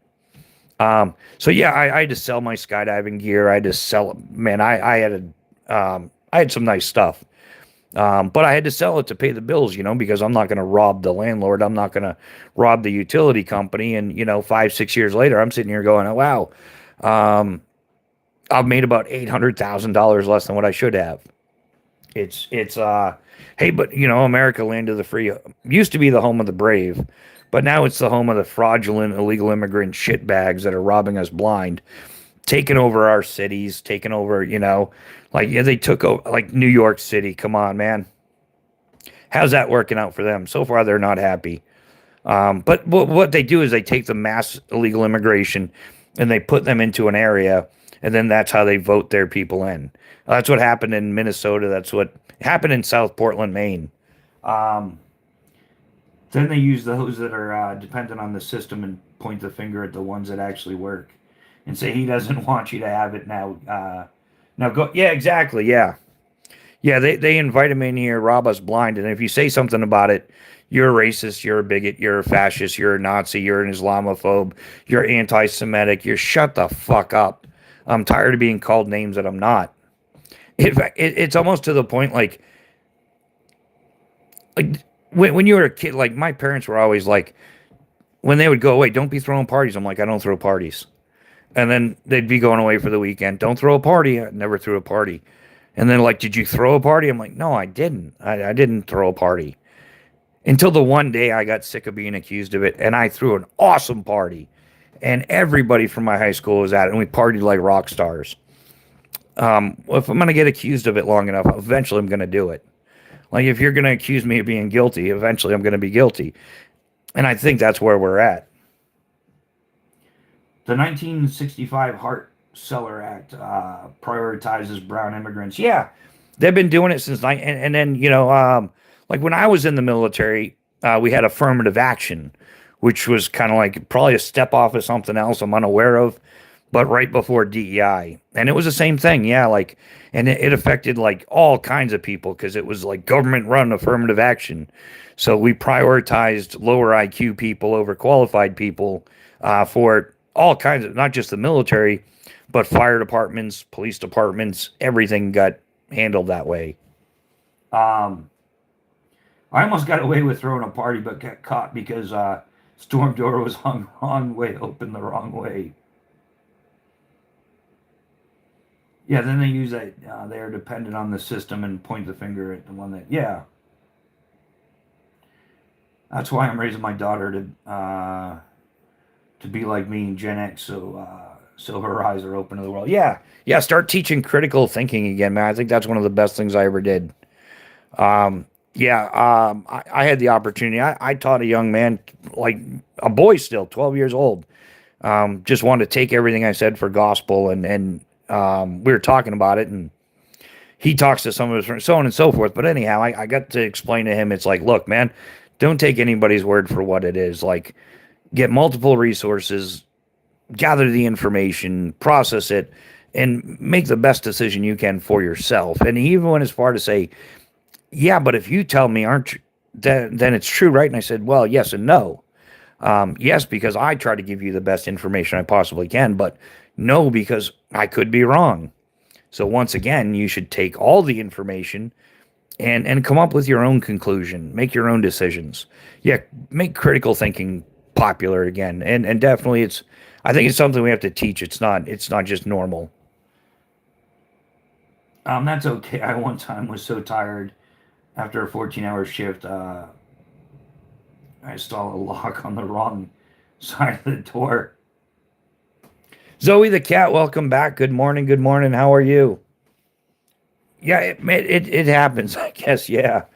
Um, but yeah, so I'm definitely at a crossroads with YouTube and how I want to handle this, and it just putting in a couple thousand hours and ended up it's turned into that one step forward, five steps back. So it's gotten to be a little bit taxing, you know. And some of the other stuff, that the needless stuff that I had to deal with, because everybody pretends like everything on YouTube is all honky dory and peaches and cream, and everybody's it's just, yeah, everybody's pissing unicorns and crap and rainbows and stuff. But the reality is that people here on YouTube are the same people in the real life. Only their actions are usually more exacerbated because there's no immediate reaction to what they do here on YouTube. And man, there's some real butt nuggets here on YouTube. They will go out of their way to try to destroy you. And they've done that to me because, Like I don't support China. I think in fact I really, man, screw China. They just they've been, it doesn't make any sense. We can blame the boomers for selling us out, I guess. That would be my parents. They're shitheads. They really are. They narcissistic. Yeah, me. What can I like? They're the first gen. The boomers are the only generation that had it better than their parents and better than their kids. Um, but yeah,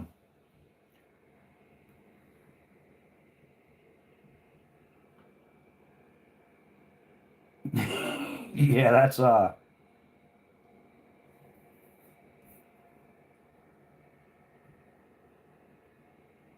But yeah, sorry guys, I'm getting caught up on the comments a little bit here.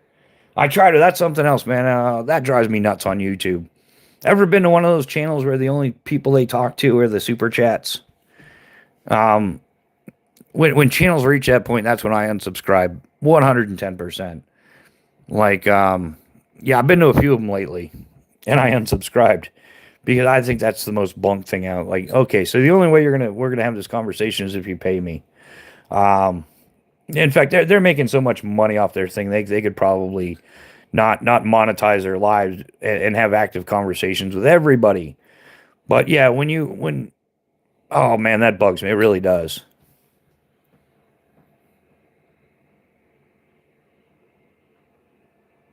Those are usually huge channels. You can't possibly read all.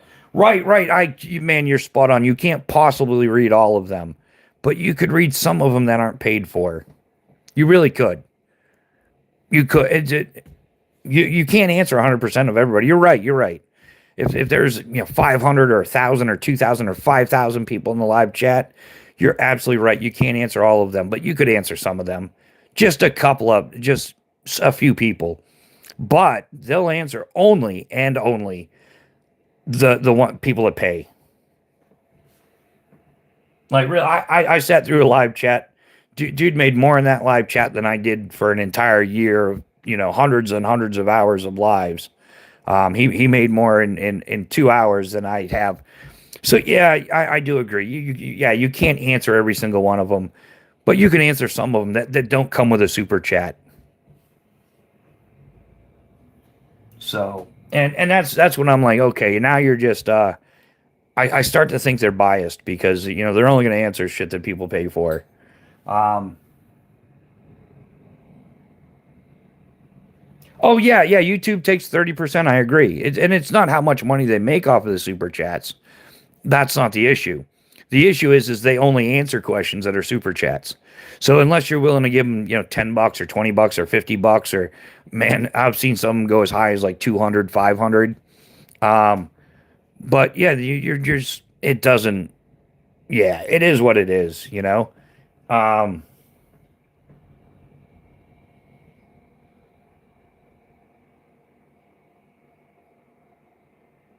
Brando, where's, is Bando Picks in here? No, or are you talking, I don't know. Wish I got paid to answer stupid questions. I know, right, Pat? Wouldn't that be awesome? Get paid to answer stupid questions. Um, then you were in the wrong lives. Um, yeah, that's what yeah, I guess I am in the wrong lives. They started off good, but they ended up like that. Yeah, and that's why I unsubscribe and stop watching them. That's one of the things that yeah, exactly. Northern Girls Hobby. Greed is a sin, is it not? Yeah, I I completely agree. It's a business decision. People want to engage, and therefore they'll spend a certain amount of money in order to get that interaction. Yeah, you're right. Yeah, it's that hey, look at me. I need to be noticed thing. Yeah, I see that.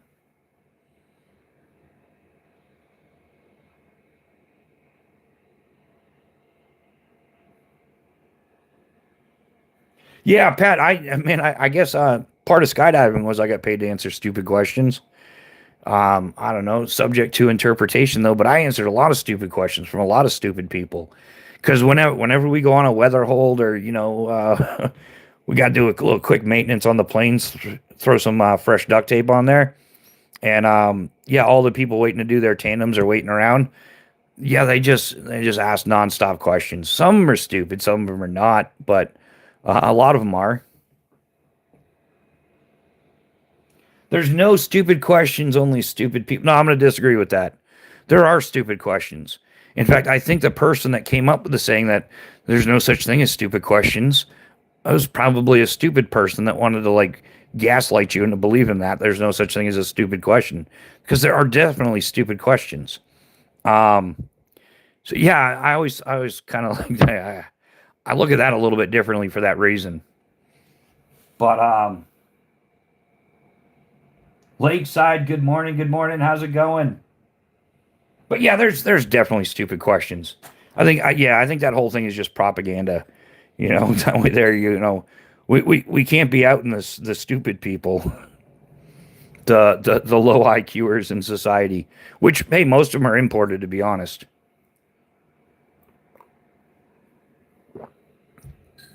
It's become a bit of a problem.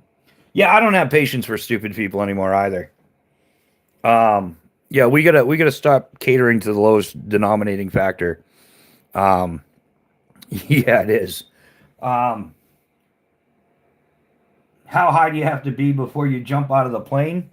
Oh man, at least two bong rips and a blunt. At least, yeah. That's usually where we go with that.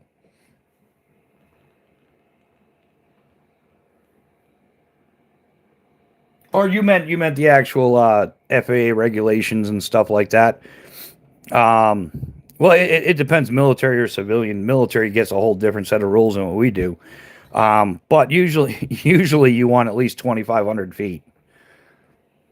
Yeah, altitude height usually at least 2,500 feet. Depends on if it's an emergency and what the who's on the airplane. You know, if you got a bunch of AFF students, yeah, you don't want to be kicking them out at 2,000 feet or something. But if you got a bunch of D-license experienced jumpers and stuff like that, and you're over a good area, yeah, you could kick them out at 2,000 or something like that. Declare an emergency and exit. I'm almost ready to skydive then. Oh, one of the trippiest things I've ever done in my life, man, was I literally I won't say the drop zone because they're gonna get in trouble, but a drop zone due to its staff and the hardworking staff that paid off their $1.3 million airplane. The day they paid it off, well, the week they paid it off, they shut the drop zone down for the day and they let all the skydivers that helped them pay off their airplane jump for free all day long. And so we literally brought a bong on the airplane and we were ripping the bong and doing stuff like that. And then, but I did a wingsuit jump, man, high as a kite. And it was just one of the most surreal moments of my entire life was cruising along the clouds in a wingsuit, just like, man, was legitimately flying. What's the lowest altitude to deploy the chute? Man, I'm going to start charging you for these questions. Usually, people that ask these questions are going through AFF, accelerated free fall. But what was your question again? What's the lowest altitude to deploy the chute? What kind of parachute? Are you talking about the emergency parachute? Are you talking about a pilot's emergency parachute? Or are you talking about deploying a main parachute? Because a main parachute roughly takes, depending on how it's packed, 700 to 1,000 feet to open. A reserve parachute takes about half that. And it depends on what kind of system you're running as well. If you're relying on a standard like pilot chute deployment, it takes a little bit longer. But if you have like the UPT, United Parachute Technology Skyhook system, that reserve can open really quick, like really quick. But I'll keep my feet on the ground. That is hard enough. Um, Cannon, good morning, brother. Yeah, hey man, we're going. It's still going on. We're still here.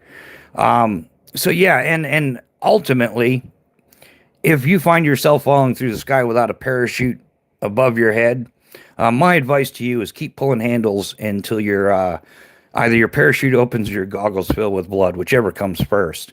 So yeah, but as far as humming it down, one of my lowest exits is about 1,800 feet, and I hummed it down to about 1,200, and I was in the saddle at about 200, 300 feet. I pretty much, my parachute opened when I was on final, and I landed. It was cool. And then the DZO flipped out and grounded me for a week because that was an unnecessary risk and a violation of this, that, and the other thing. And I was like, yeah, but wasn't it cool? um, Yeah, so there's a million and one variables, and then you can get into, well, if it takes a main parachute 700 to 1,000 feet to open on average, a good pack job, we get what's called a snivel, and you don't want to go from 120 miles an hour to stop. Um, you want to decelerate over the course of at least 700 to 1,000 feet, but how do you get base rigs to open in like 50 to 100 feet? Well, there's ways to do that too, and the intricacies of how a parachute works. Well, it's very. I could spend all day talking about this crap, man. But the major determining factor in the speed in which your parachute's going to open is a slider. Like you've got the big parachute, and then the lines come down. There's that little piece of square fabric at the bottom, and you kind of like see it slide down as the lines expand and stuff like that. It's called a slider. There's multiple types of sliders. There's sail sliders, which is a full fabric piece, but you can also get into like different materials. You can get into mesh, and then even the like a coarse mesh or a fine mesh is going to like have a different flow rate for air and everything, so it's going to have a different opening out speed. Or you can go like sliderless, like if you're going like a 200-foot base jump, your exit is at 200 feet. You can remove the slider completely, and kapow, you got what we call insta canopy, man. That thing's going to open fast and hard, and it usually sounds like a 12 gauge going off. So, well, I trust someone like Rebooted. I'd take the plunge, but not a fan of heights of being in the air. Once did parasailing in another country and never again. Yeah, the problem with parasailing, it's not regulated.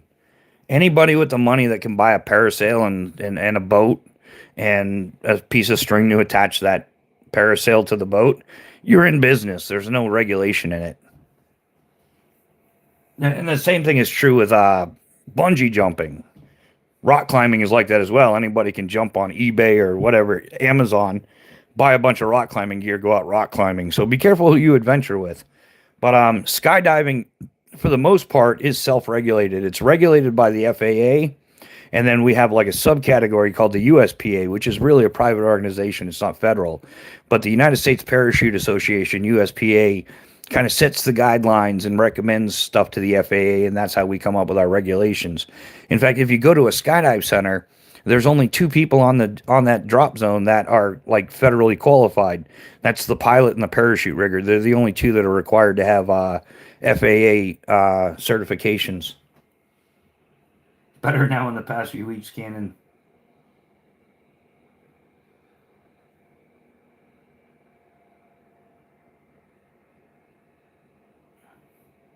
Oh yeah, shameless elegance. Yeah, that's a 1 in a billion scenario. That's happened a couple times. Yeah, one person. Yeah, there was a girl that fell into the jungle or something. A canopy slowed her down. Whatever happened, I don't know. But definitely a lucky person. There's another one that like the Andes situation where they ended up falling out the airplane, but ended up on like a mountain slope and slid out the crash. So yeah, it happens. It's like 1 in a billion or something like that. My friend gave me a flight on his kite looking thing with a propeller on the back, but I chickened out. Oh, yeah, paramotor. Yeah, paramotors are the bomb. Oh, DB Cooper, we don't know what happened to him, man. He's one of the biggest conversations. Like if you're at a drop zone on a Friday night or something like that, like after hours, after the sun went down, the plane's tied down, the beer light is on and the fire is cranking, go back there to that bonfire and say, hey, what do you think of DB Cooper? You think he made it or not? Oh my God, everybody geeks out on that. Well, the aircraft, I could do it. I could do it at that exit. Depends on what you're wearing. Yeah, the DB Cooper thing is like, yeah, that's an endless conversation. There's no proof that he didn't make it, and there's no proof that he made it.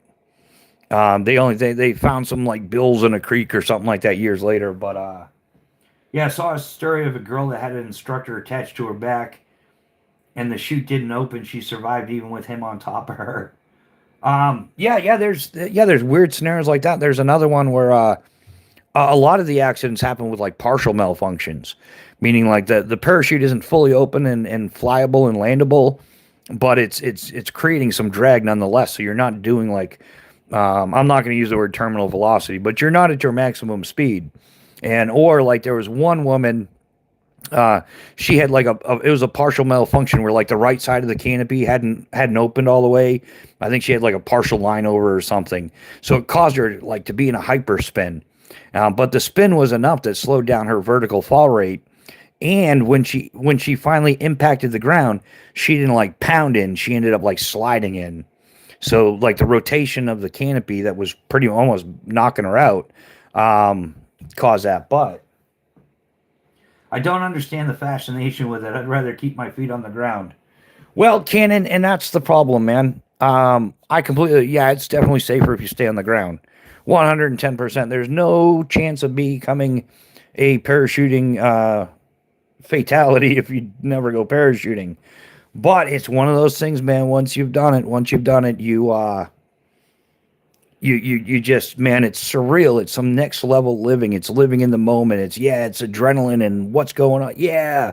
And you're definitely, it doesn't matter what you're doing in skydiving. You're one of the cool kids because most people are like, "Oh, that's crazy. That's insane. I would never do that." And you're absolutely right. But after 27 years of jumping out of airplanes like a total ass, um, and trying to explain this to people, like people are always like, "Why would you jump out of a perfectly good airplane?" A simple answer is the pilot's an alcoholic. He's having a bad day. We're not sure if he's going to nose it in or not. But trying to explain like how exhilarating, how exciting, how like out of body experience skydiving is. It's the best analogy I have. It's like trying to explain sex to a virgin. You can't explain it, but once you do it, you'll understand it. You know what I mean? Like what's so great about it? I don't know. It's just kind of stupid if you think about it. But once you've done it, you're like, oh, I get it now. That makes sense. I'm gonna do that again. Um, Ocean is where the UFOs are. My grandma did hit air balloons and glider planes. My husband did it, but says he went. Yeah, yeah, and that's the whole thing. Yeah, like there's usually two reactions after people. Maybe three. Some people are like, it was absolutely awesome. It was great, but I'm not doing it again. I checked that off my bucket list. I got the video and the photos and everything like that. I'm good to go. The second reaction is can we do that again? And the third reaction is people are like, hell no, get me out of here, and they just go straight to their car and leave. Um,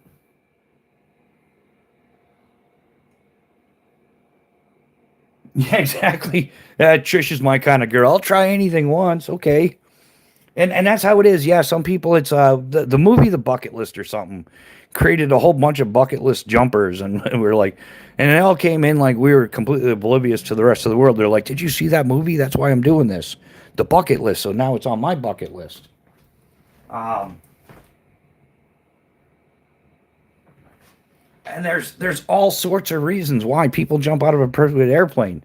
The only logical, rational reason is, and it's not really applied anymore, is for military airborne operations to maintain the element of surprise. But airborne operations anymore, even though there's a whole bunch of them, you know. I'd likely be the. Can we do it again? Yeah, and there's a whole lot of people that are. Yeah, the can we do it again is absolutely. There's tons of them. I know people that like they come out for an annual jump like it's their birthday thing every year for their birthday or I knew one older woman who, man, she was afraid every time, like one of the most afraid people I've ever met in my entire like skydiving career, but she came out every single year. And the reason why is her son always wanted to skydive and he had planned on going on a skydive. Like um, I guess he had bought a gift certificate or something, made plans, scheduled an appointment to go and do his tandem jump. And in between the time he scheduled it and he was supposed to go jump, he lost his life in a fatal car accident to a drunk driver. And the mom was very distraught about this. And this was something he was talking about all the time. Like, I want to jump out of an airplane. I got to do it, Mom. I got to do it. Younger guy, 21, 22 years old, something like that. And so on the anniversary of her son passing every year, she came out to the drop zone to make a skydive. Like, just for her son, not for herself. But man, we had to talk her into it, but she like, I need you guys to talk me into it. Yeah, and she did that. So JT, yeah, one of my good friends was a Euro military trooper. He says it destroyed his body. Did you have that issue too? No, I have very limited military jumps. And the reason why that destroys your body is because you're kind of like pounded into the ground every time. It's not a flyable parachute; it's a cargo parachute, slightly modified. So the controls in a military parachute and a round parachute are extremely limited. You're pretty much a cargo, and you come straight down, and that's where the term PLF, parachute landing fall, comes, where you have like 9 points of contact, and you roll out of it. You know, feet, ankles, calves, knees, so on and so forth. So when you come down, and then you thud into the ground, then you roll out of it. Well, if you thud in a little too hard, that's usually where you end up with hip issues, ankle injuries, knee issues, the whole 9 yards. So that's where that comes from. Modern ram air parachutes, um, you're actually flying like it's a flyable wing. It's a controllable wing. You can fly that thing and land on a dime. You can do all kinds of cool stuff, but you tend to come in and slide out rather than coming straight down. You come in, you fly a pattern just like an airplane. You have your downwind, your base, and then your final is into the wind, and then the wind coming at you neutralizes a little bit of the forward speed. So, like if you have a parachute that flies at 20 miles an hour and the wind coming at you is 12 miles an hour, you're landing at 8 miles an hour, and then you use some of your flare to reduce that down to a walking pace or something like that. Or you can slide out of it, like sliding into home base in that stickball game, baseball. Yeah, that's what it's called. In my youth, I was a 21st Marine Infantry Regiment, France. That is awesome, man. Yeah, I've never been to France. I'm not sure if I would go anymore based on how's it looking there. Did you guys take back Paris yet? Um, JTE, welcome to the chat. Who is in control when you have someone attached to you? The person on the back, the tandem instructor. They have complete control over everything. And that's why the tandem was it was worked on prior to like late 70s, early 80s. It was pioneered by Ted Strong of Strong Enterprises and Bill Booth. What at that time it was the Relative Workshop. They've since actually it was the uninsured Relative Workshop, trying to avoid being sued. But they've since changed their name to UPT, United Parachute Technologies. So it was Ted Strong and Bill Booth who pioneered the tandem, and in 1984, it was approved as an experimental parachuting program. Um, Mainly off grid. Good morning. Good morning. How's it going? Welcome to the chat, my man.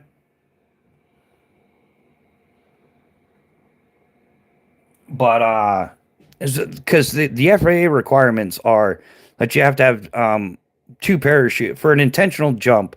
You have to have two parachutes. You have to have the primary parachute, which is intended to be used, and then you have to have a reserve parachute for emergencies.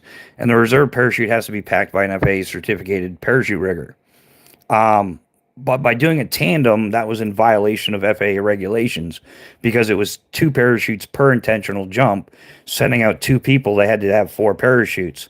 But they waived that, and then they came up with like the tandem instructor program, and it was introduced as a safer way to teach people skydiving, and it turned into a damn carnival ride. Um, Doing good. How's the weather up there mainly? We're doing okay. It's just been cold here in New Hampshire, like single digits. Um, so the tandem thing was originally designed for teaching people how to skydive safer. People couldn't lose control. You had somebody that was highly experienced, and that's where all that came from. But the person on the back has 100% control of it. If you have somebody with more experience on the front, there are ways that you can attach the main deployment handle to the student harness. So it's on like a long almost like a conduit with a cable through it, and that can be like attached to the student. You can also put like extensions, they call them chicken handles, to get to the cutaway and the reserve handle. And then yeah, there's ways around it.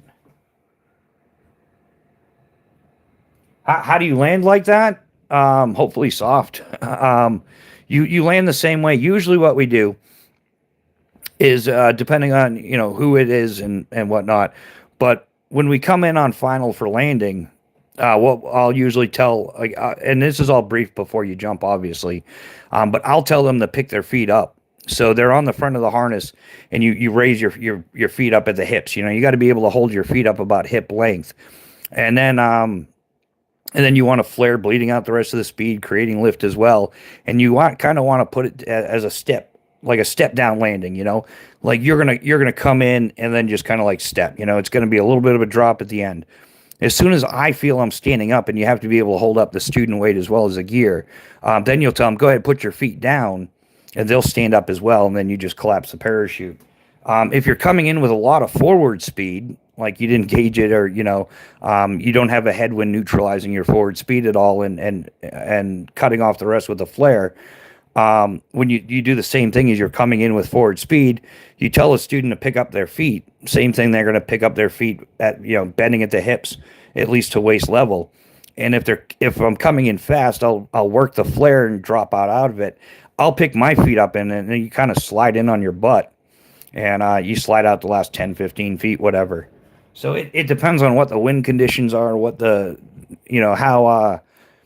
how good the student is at working with you. You have to gauge that before you even get on the airplane. That's where, like, meeting your student, having a conversation with them before jumping out of an airplane is a good thing.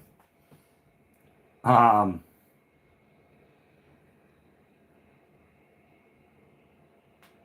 oh, Bucknut, good morning, man. I almost missed you there for a second. Good morning, Jeremy. How you doing, brother? Welcome to the chat. Did I miss anybody else? Take Miss Bushcraft up first. Pat, she won't. She won't go, man. Mrs. B never jumped out of a perfectly good airplane, and yeah, she's got a lot of hours at the drop zone, hanging out, watching, and But yeah, Mrs. B, I told him, well, hey, let's go. It's free. It's free for you. I mean, you're sleeping with the master rigger. Of course, you're getting a free tandem jump, like all the tandem jumps you want. Um, but she's like, hell no, no, I'm not going. I'm like, come on, just once, just try it. She wouldn't do it.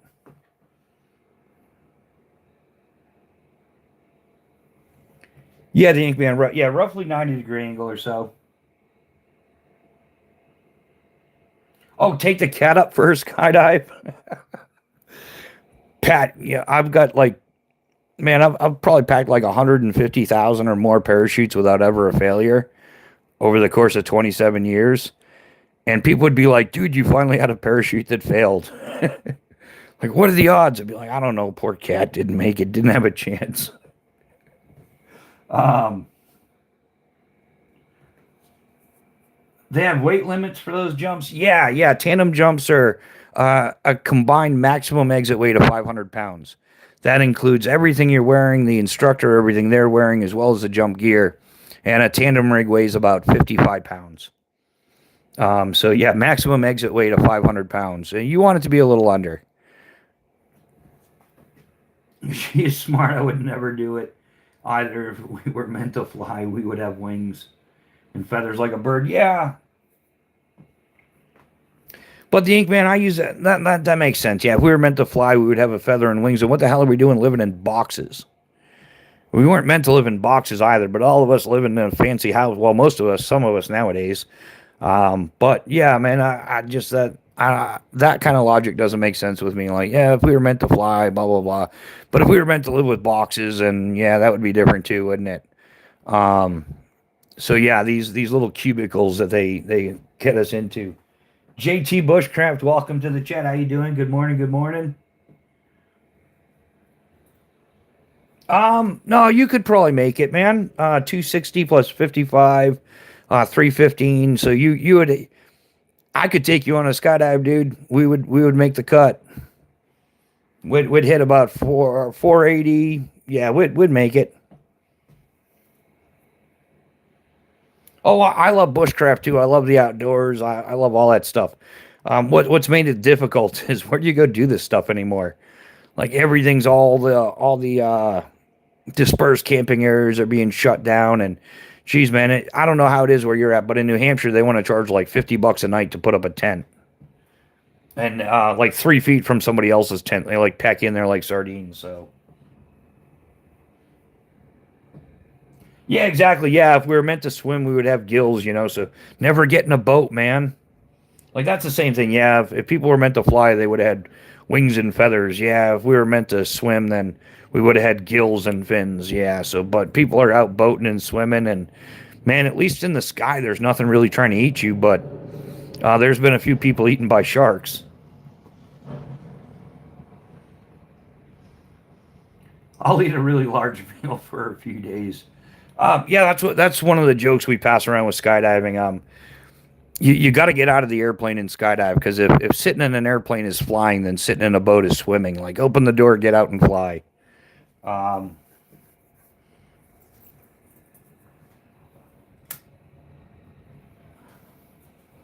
yeah, campgrounds charge about 200 a week, but more for out. Yeah, yeah, they do. Yeah, I'll never figure that stuff out. Yeah, like I remember when camping used to be like $5, 5 or 10 bucks or something like that. There's a few campgrounds I used to go to, and a lot of places were free. Not like a formal campground, but there was tons of places you can go camp and nobody cared. But I found that, and this is why I'm against all this. A lot of what's going on is every single place that I used to camp as a teenager. Like I moved out of New Hampshire when I was like 18. But we had tons of places we would camp. I'm gonna make a video this summer showing a few of them. And I went back to those places. Well, I'm here. I am. I'm like, I'm going to do a bushcraft channel. I know all these great spots, and I can go out there camping and bushcrafting and do all kinds of cool stuff. And when I went back to those spots, 100% of them have been overrun by the homeless. Now, I'm not blaming it on the homeless. I'm blaming it on the system that created the mess. And they're intolerable. It's not like they're camping there and you're going to set up a tent, 30 yards down the creek or something. It's that they've gone there and they've destroyed the environment. Like I don't want to roll over on somebody's dirty needle, accidentally or something. Or I don't mind if a thorn pops my air mattress, but if it's a needle, I'm gonna be pissed. Um,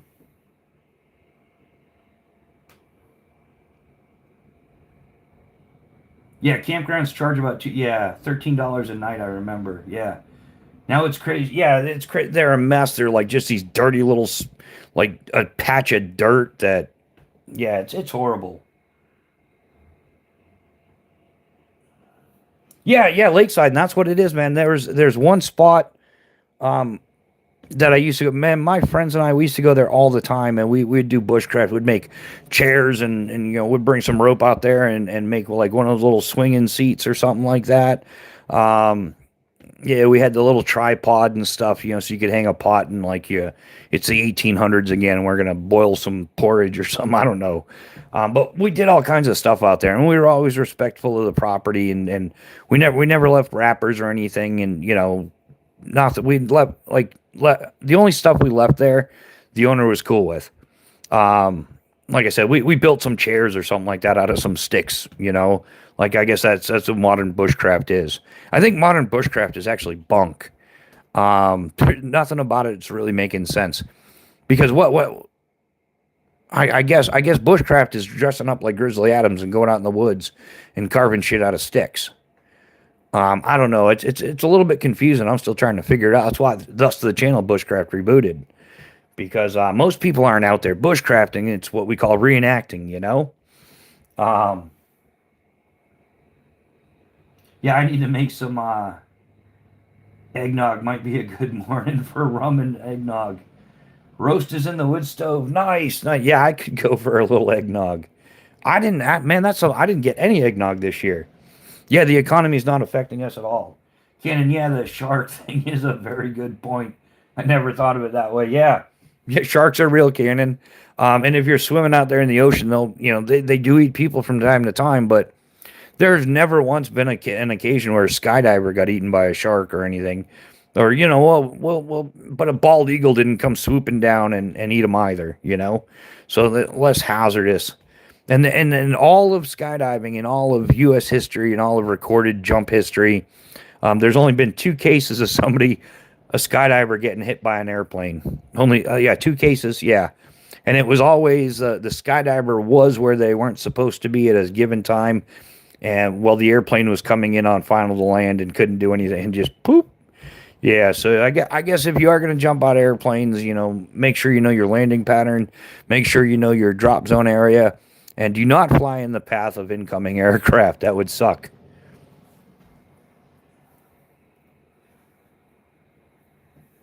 The best way to find a place to do bushcraft is buy land. Yeah, well, yeah, JT. That's about the only way nowadays. I've been grinding that for quite a while, like trying to find it.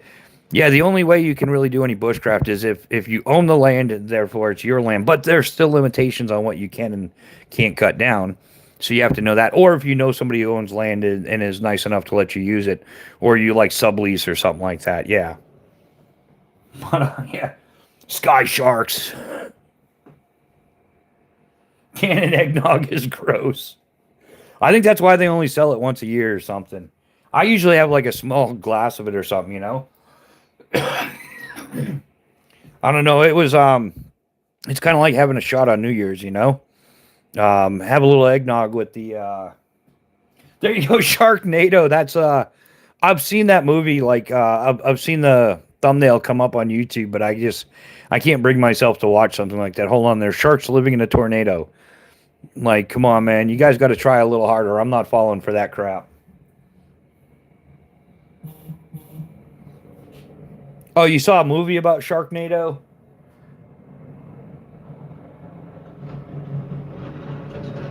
Yeah. Yeah, yeah, and land is so expensive. It's not like, like, oh, I can go out and buy 20 acres for 5 grand or something. It's like, depending on where you're at, and I guess, depending on what kind of bushcrafting you want to do, geography, location, of course, it's real estate. Location is everything. Yeah, you're talking tens of thousands of dollars. In fact, it's so damn expensive. I don't know. I was having one of those fairy tale moments. You know, I don't know. Maybe I was kicking back the hopium a little heavy, but I've seen some people. I know some people on YouTube that have made it really well. And the first thing they always do is they buy big pickup trucks and they convert buses into campers and they convert vans into campers and they convert the back of a truck into a camper. I'm like, well, why don't, you're a bushcraft channel. Why don't you buy 20 acres of land and then provide like some of that land for other people? Like, instead of giving away cheap Chinese knives or some shit like that, why not give away a plane ticket to come out and do the bushcraft thing with me? Or you can do it on your own, but here's, maybe, enough views you could get 100 acres or 500 acres, and you could be like, yeah, come out here and there's some sticks for you to whittle. Um,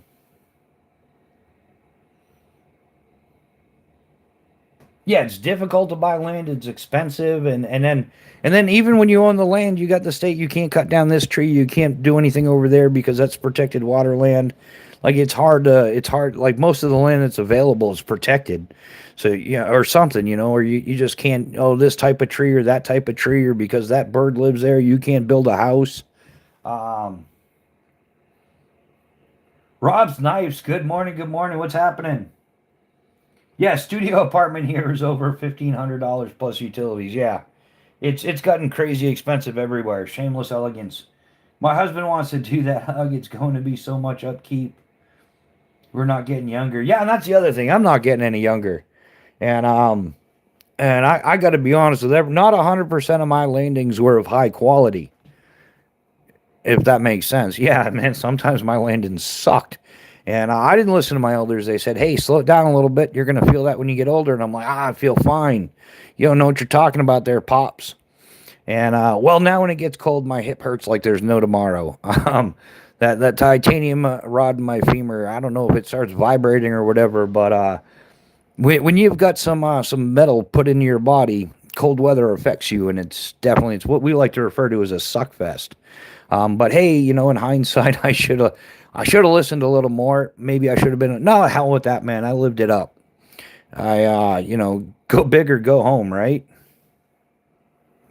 I didn't work in skydiving to play it safe. I mean, if that were the case, I would have, found an office job or something. That would have been better. Or I could have done like little Ben Shapiro there, that ass hat, just sit there and talk to a microphone my entire life. And then tell Americans that what's this crazy concept of retiring? Like, that's stupid. You should work your whole life. And, Yeah, Ben Shamaro, Ben Shamaro, Ben. What an asshat he is. What a little Um, I live in my 32-foot camper, and I pay my friend $100 a week to stay in their back. Yeah, man. Hey, if I could do that right now, I would. I'm not even kidding you. If but Mrs. Bushcraft has more needs than that. Um, and yeah, we're making the situation work. But hey, man, I spent 10 years living off a mountain bike.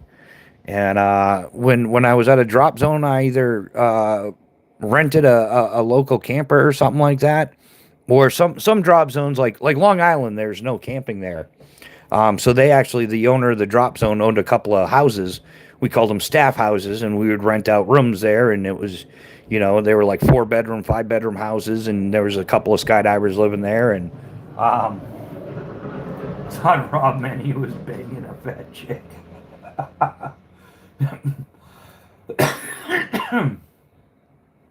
Yeah, exactly. Yeah, people turning wrenches for 25 years, people swinging hammers for 35 years. Yeah. Oh, that was repulsive, huh? That little Ben Shapiro. What a little freaking geek he is. I'd like to slap him upside the head. Yeah, sitting there telling Americans that they should, you should get rid of the thing of, get rid of the concept of retirement and stuff. It's like, dude, you've never worked a day in your life. Like, I can see through my crappy monitor how soft your hands are. Like, come on, dude. And then Americans shouldn't have the right to live where they grew up. That's not a right. It's like, well, people like to, and that would be a nice thing. Like people getting priced out of the neighborhoods they grew up in. But, of course, it's our greatest ally, Torp. Yeah, he's an Israel first nugget. I'll catch you later, rebooted. Yeah, Northern Girl Hobbies. I'll catch you later for sure. I got to get caught up over on your channel as well. I'll make it a point to get over there. I'll make sure to leave some comments and stuff too. I try not to comment on people's channels anymore because I piss some YouTubers off. And then if they see me on somebody else's channel or something like that, even in the comments, and they kind of like boycott them and give them a hard time. So sometimes I view quietly. I'll go over. Um, I kind of what do they call that? Camping, lurking, stalking. What the hell is that called? Camping out, right? Yeah. Yeah, Mo Patty, you're one of the ones I do it to as well. I go over there. I love watching your channel. I really do. She's got awesome knives. Mo Patty's got awesome knives. And it's her hobby, and she's sharing her hobby, and that's totally legit. She's not a shill for China. So I love watching her channel. It's a good time. But yeah, that's where I'm at. I'm kind of at to screw them. I can't make everybody happy, and I'm not gonna spend my life walking on eggshells because I'm worried about hurting somebody's fee-fees. So I just don't care anymore. Um, but I do. The problem is I care about other people, and like I said, sometimes when you're a cult, when you're mentally ill, when you've got like some serious head issues going on, and they're gonna say that you're guilty through association, and sometimes that is true.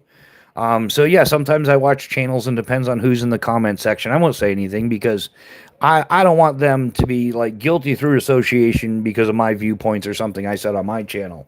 But everybody here knows I love pooping on poo-poo Chinese knives. It's been a hobby of mine. And the more I learn, the more I loathe China. No, I'm just going to use hate. Hate's a strong word, and you shouldn't use hate unless you really mean it. But I really hate China. Like I recently found out that China has imported like hundreds of millions of dollars in $100 bills.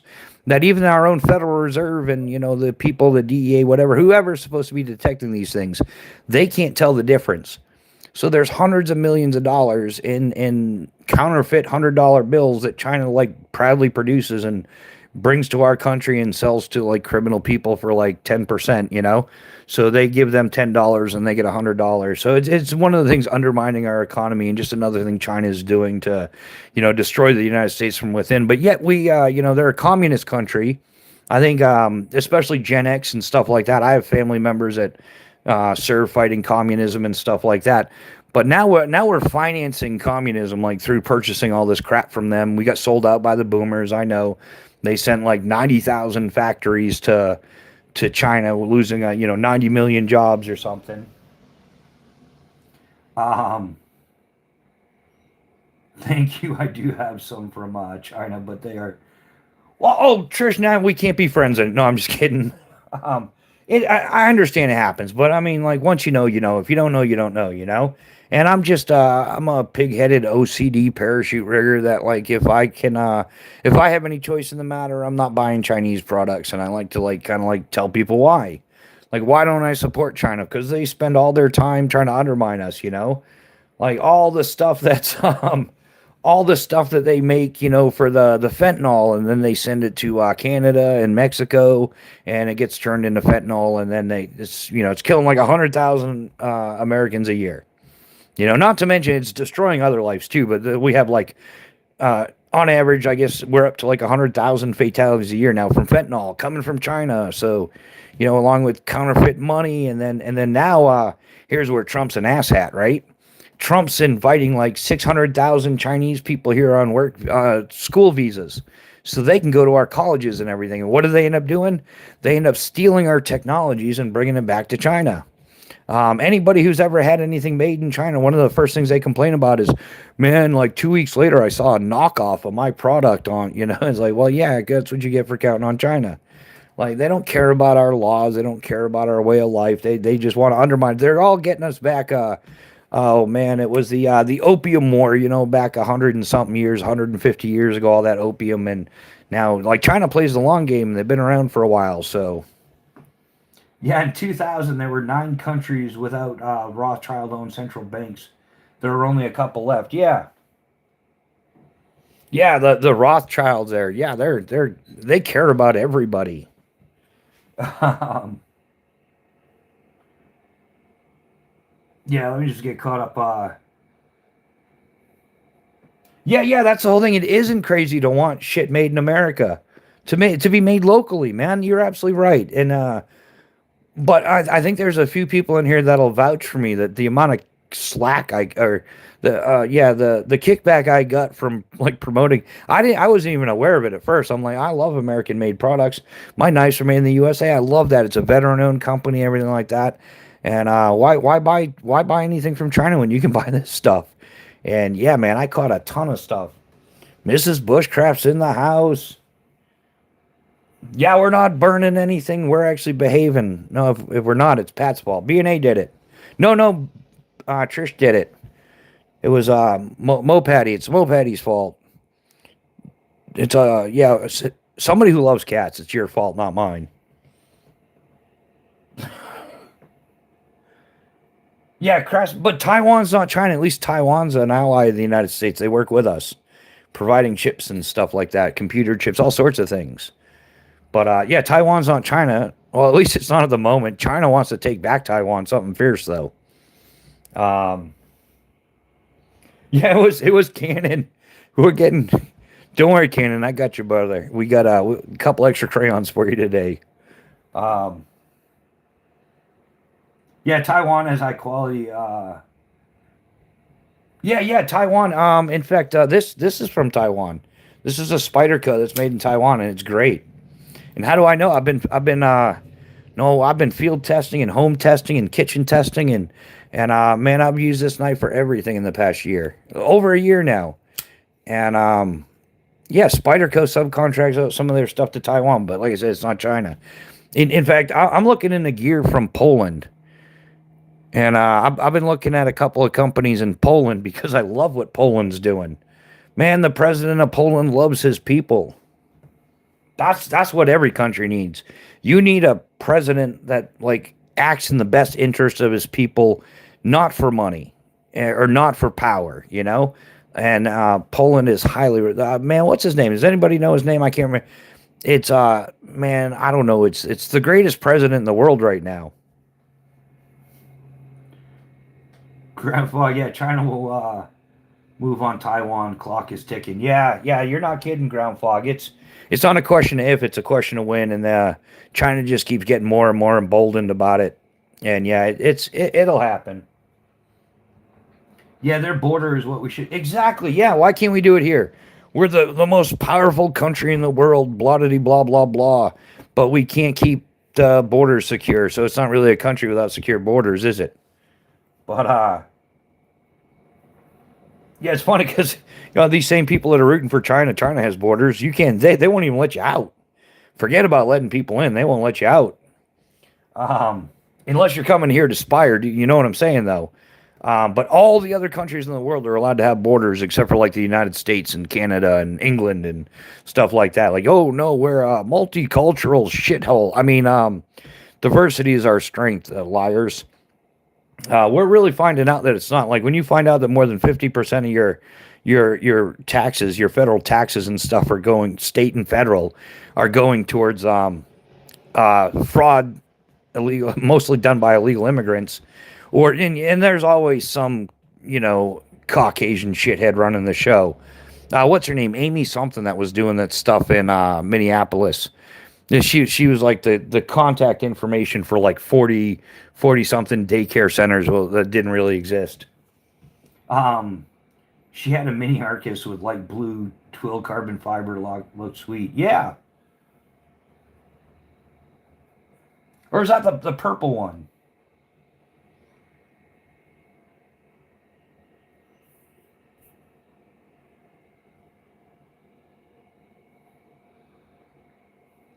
Yeah, people would get upset if we opened up on them, just like how they made the death penalty disappear from the prisons. Yeah, yeah, that the purple one, Mo Patty. I love that knife. That's um, someday I'm gonna get Mrs. Bushcraft something similar to that because I like to buy her stuff that she's never gonna use. It's just fun for me. Yeah, that's the one that you were looking at there. She's still here. She's still here. Mrs. Bushcraft is stalking me. What are you talking about now? Are you playing nice in the sandbox? Some I don't think. It's 50-50 this morning. Yeah, the Hungarian prime minister, president, don't remember, is pretty base too. Yeah, yeah, Hungarian, yeah. But the president of Poland there, he's rocking it. He's got his game on and then some.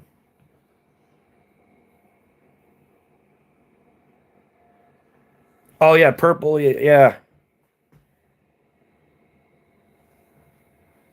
But yeah, and he's one of the ones like because they were interviewing him or something. The president of Poland, and they tried calling him racist. He's like, call me a racist. I don't care. I'm making my decisions based off of what my people want and what's in their best interest. And look how good Poland's doing. They probably have one of the safest countries over there now because they're not letting in all these third world criminals.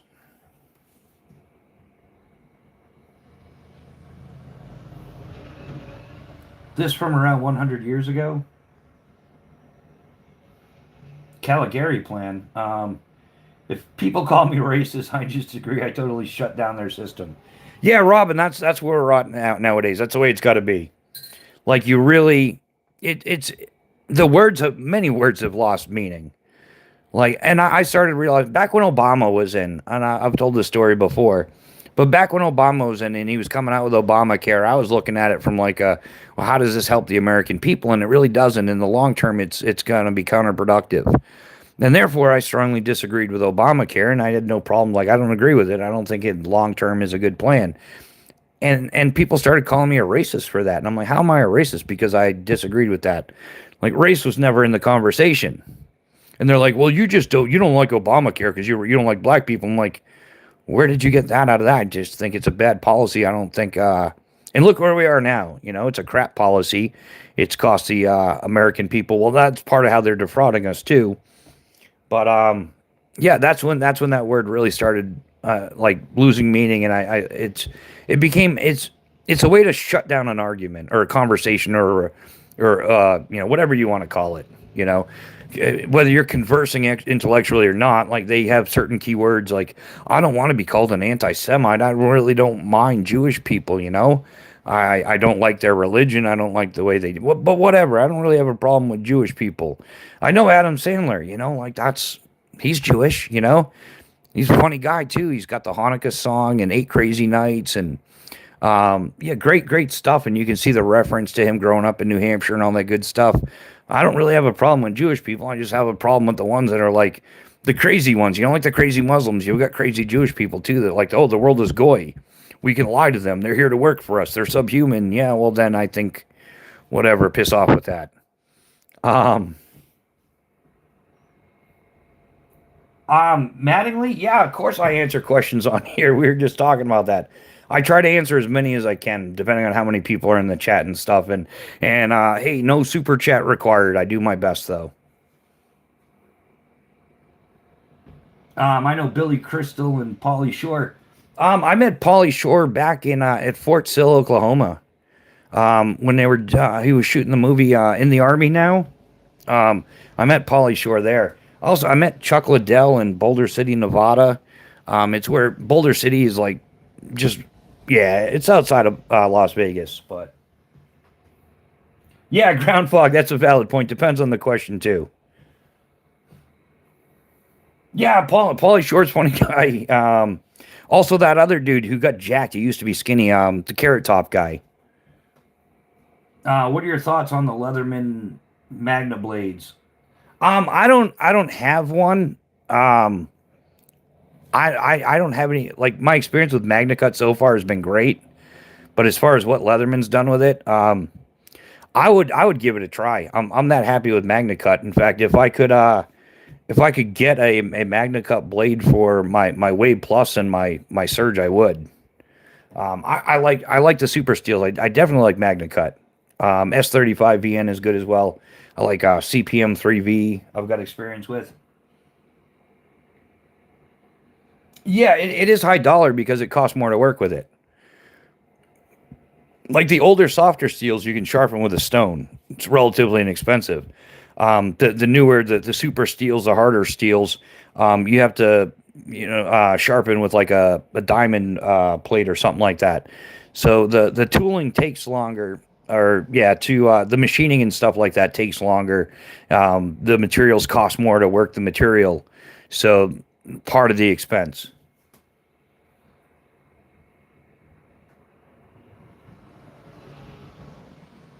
Yeah, he's pretty base too, man. He's on the level.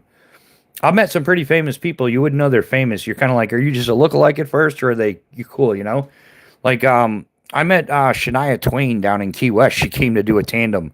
We didn't even know it was her until the paparazzi started coming out of the mangroves with their cameras. It was like, no way, really? And we're like, because she used her regular, like her registered Canadian name or whatever. She didn't go by Shania Twain in the waiver and stuff like that. So, yeah, some of these people, you don't even realize who they are. Um, yeah, shameless. Don't worry, it's been debunked according to the interweb. I'm seeing it's also kind of short plan emerge discussing positive changes rather than mention distractions as the other one was.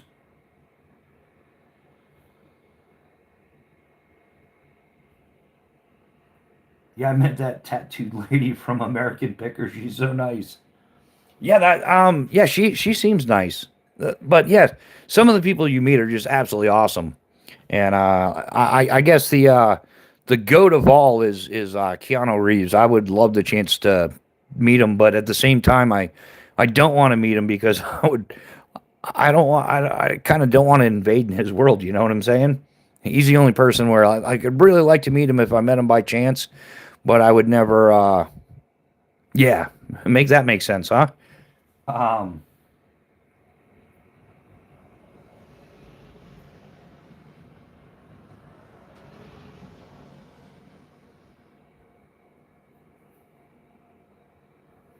yeah, yeah, that's one of the things going on too is figuring out what's a distraction. What are they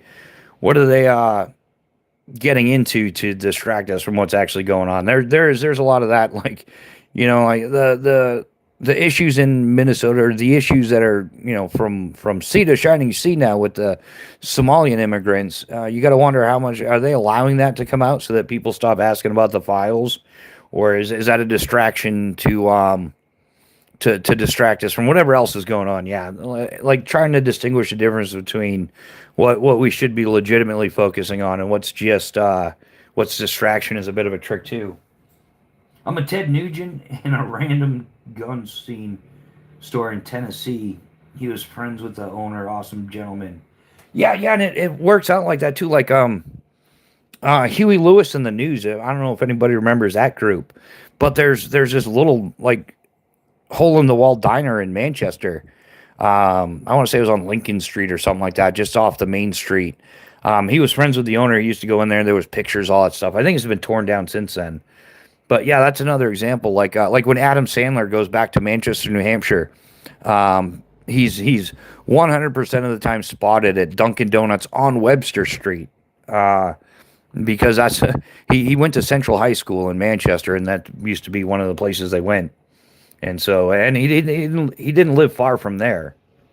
So, yeah, the hip to be square, Cannon knows. Dave James, meow meow, welcome. Actually, hey, one of the cats went to the vet yesterday, and I was so disappointed it came back. I was like, why'd you bring it back? You could have gotten it euthanized. You were already there. Um, no, I'm just kidding. The cat's still here. Mrs. B's cat is still here. He's been a bit of a prick lately. Yeah, in fact, even this morning, yeah, man, the damn cats. But hey, Mrs. Bushcraft loves that cat, and that cat loves her, and they've got their own little relationship going on, and that's whatever. I'm getting a dog. Um, Never met anyone famous. I'm not a starstruck person, so it wouldn't matter. Yeah, I'm the same way, BNA.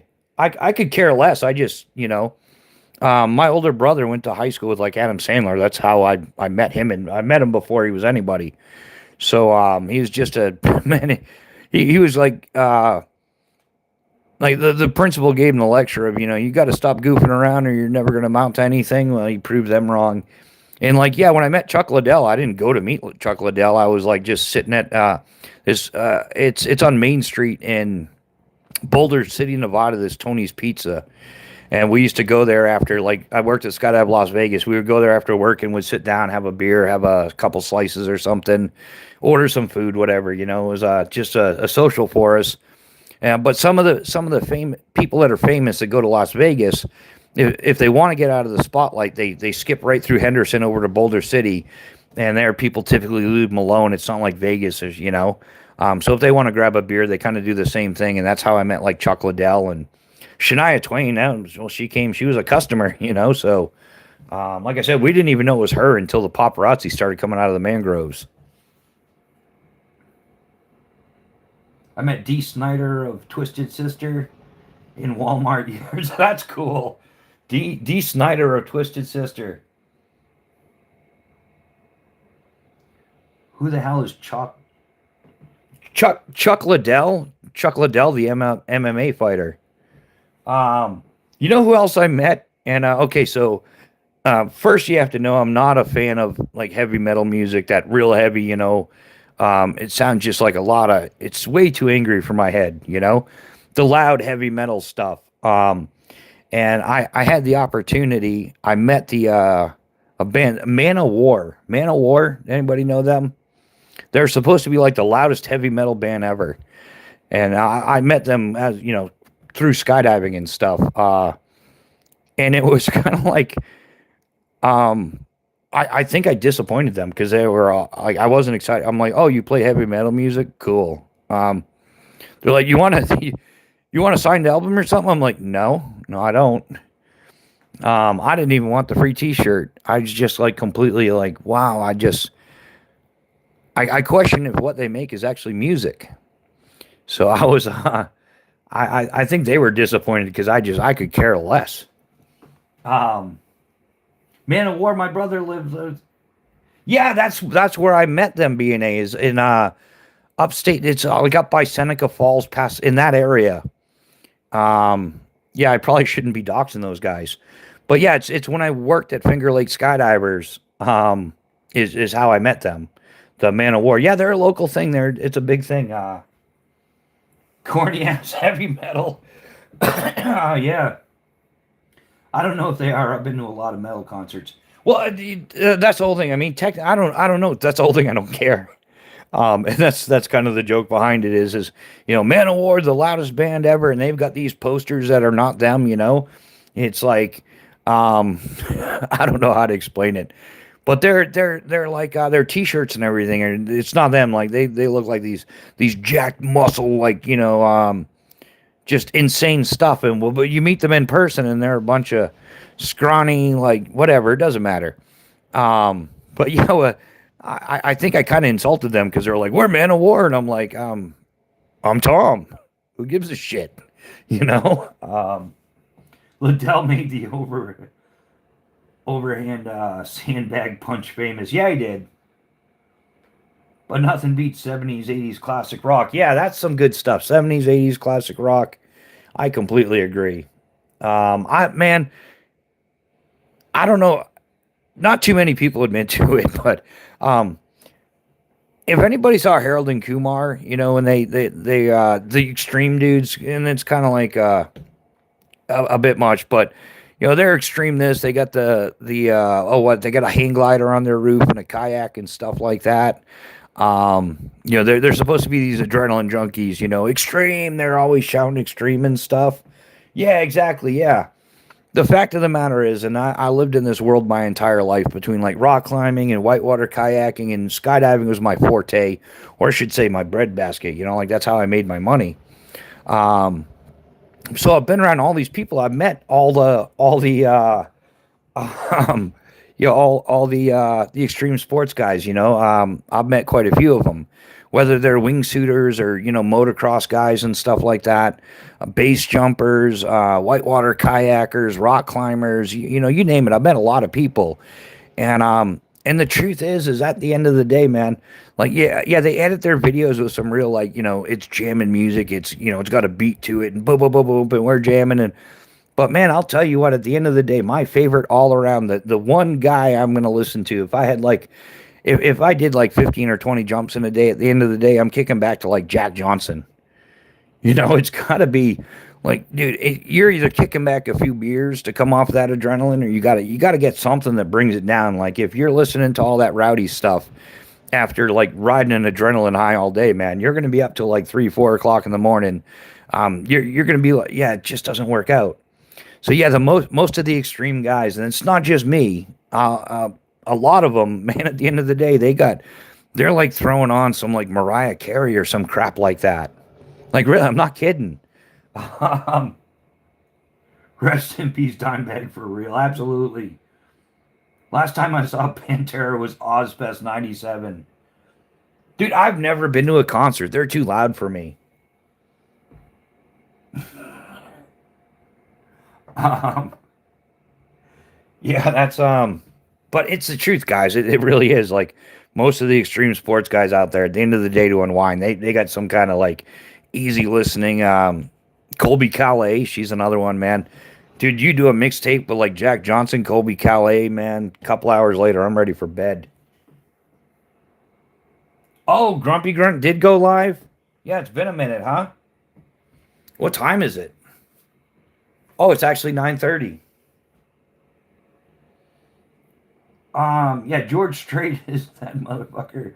Also, I wear earplugs for concerts. Keeps my ears.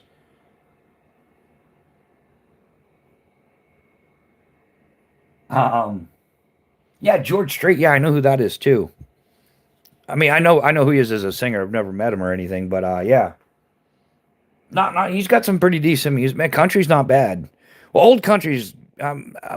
What year was it? I have no clue, but what year was it that they turned country into rap? I got really confused. I was off the grid for a while. I was out of the system and went to go throw on some country music, and it was like country rap.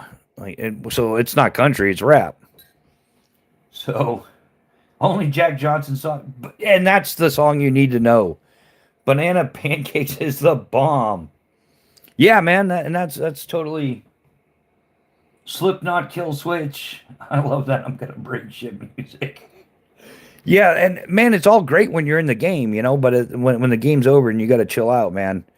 Yeah, I can't like I said, I can do that. So like I'll throw some earplugs in and go cruise around the wind tunnel and listen to some stuff like that. But man, at the end of the day, yeah, it's gonna be some Jack Johnson or something. Um, they call it hiccup.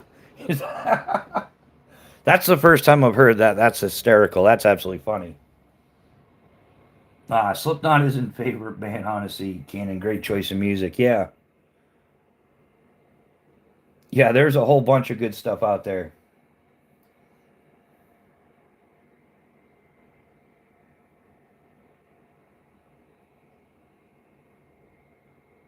There's all right, guys. Well, hey, I'm not sure how many of you are trying to catch the Grumpy Grunt live, but yeah, we've been at it for just about 3 hours here. Anyhow, we started up a little bit early. I'm gonna wrap this one up. We're gonna have to start behaving or something.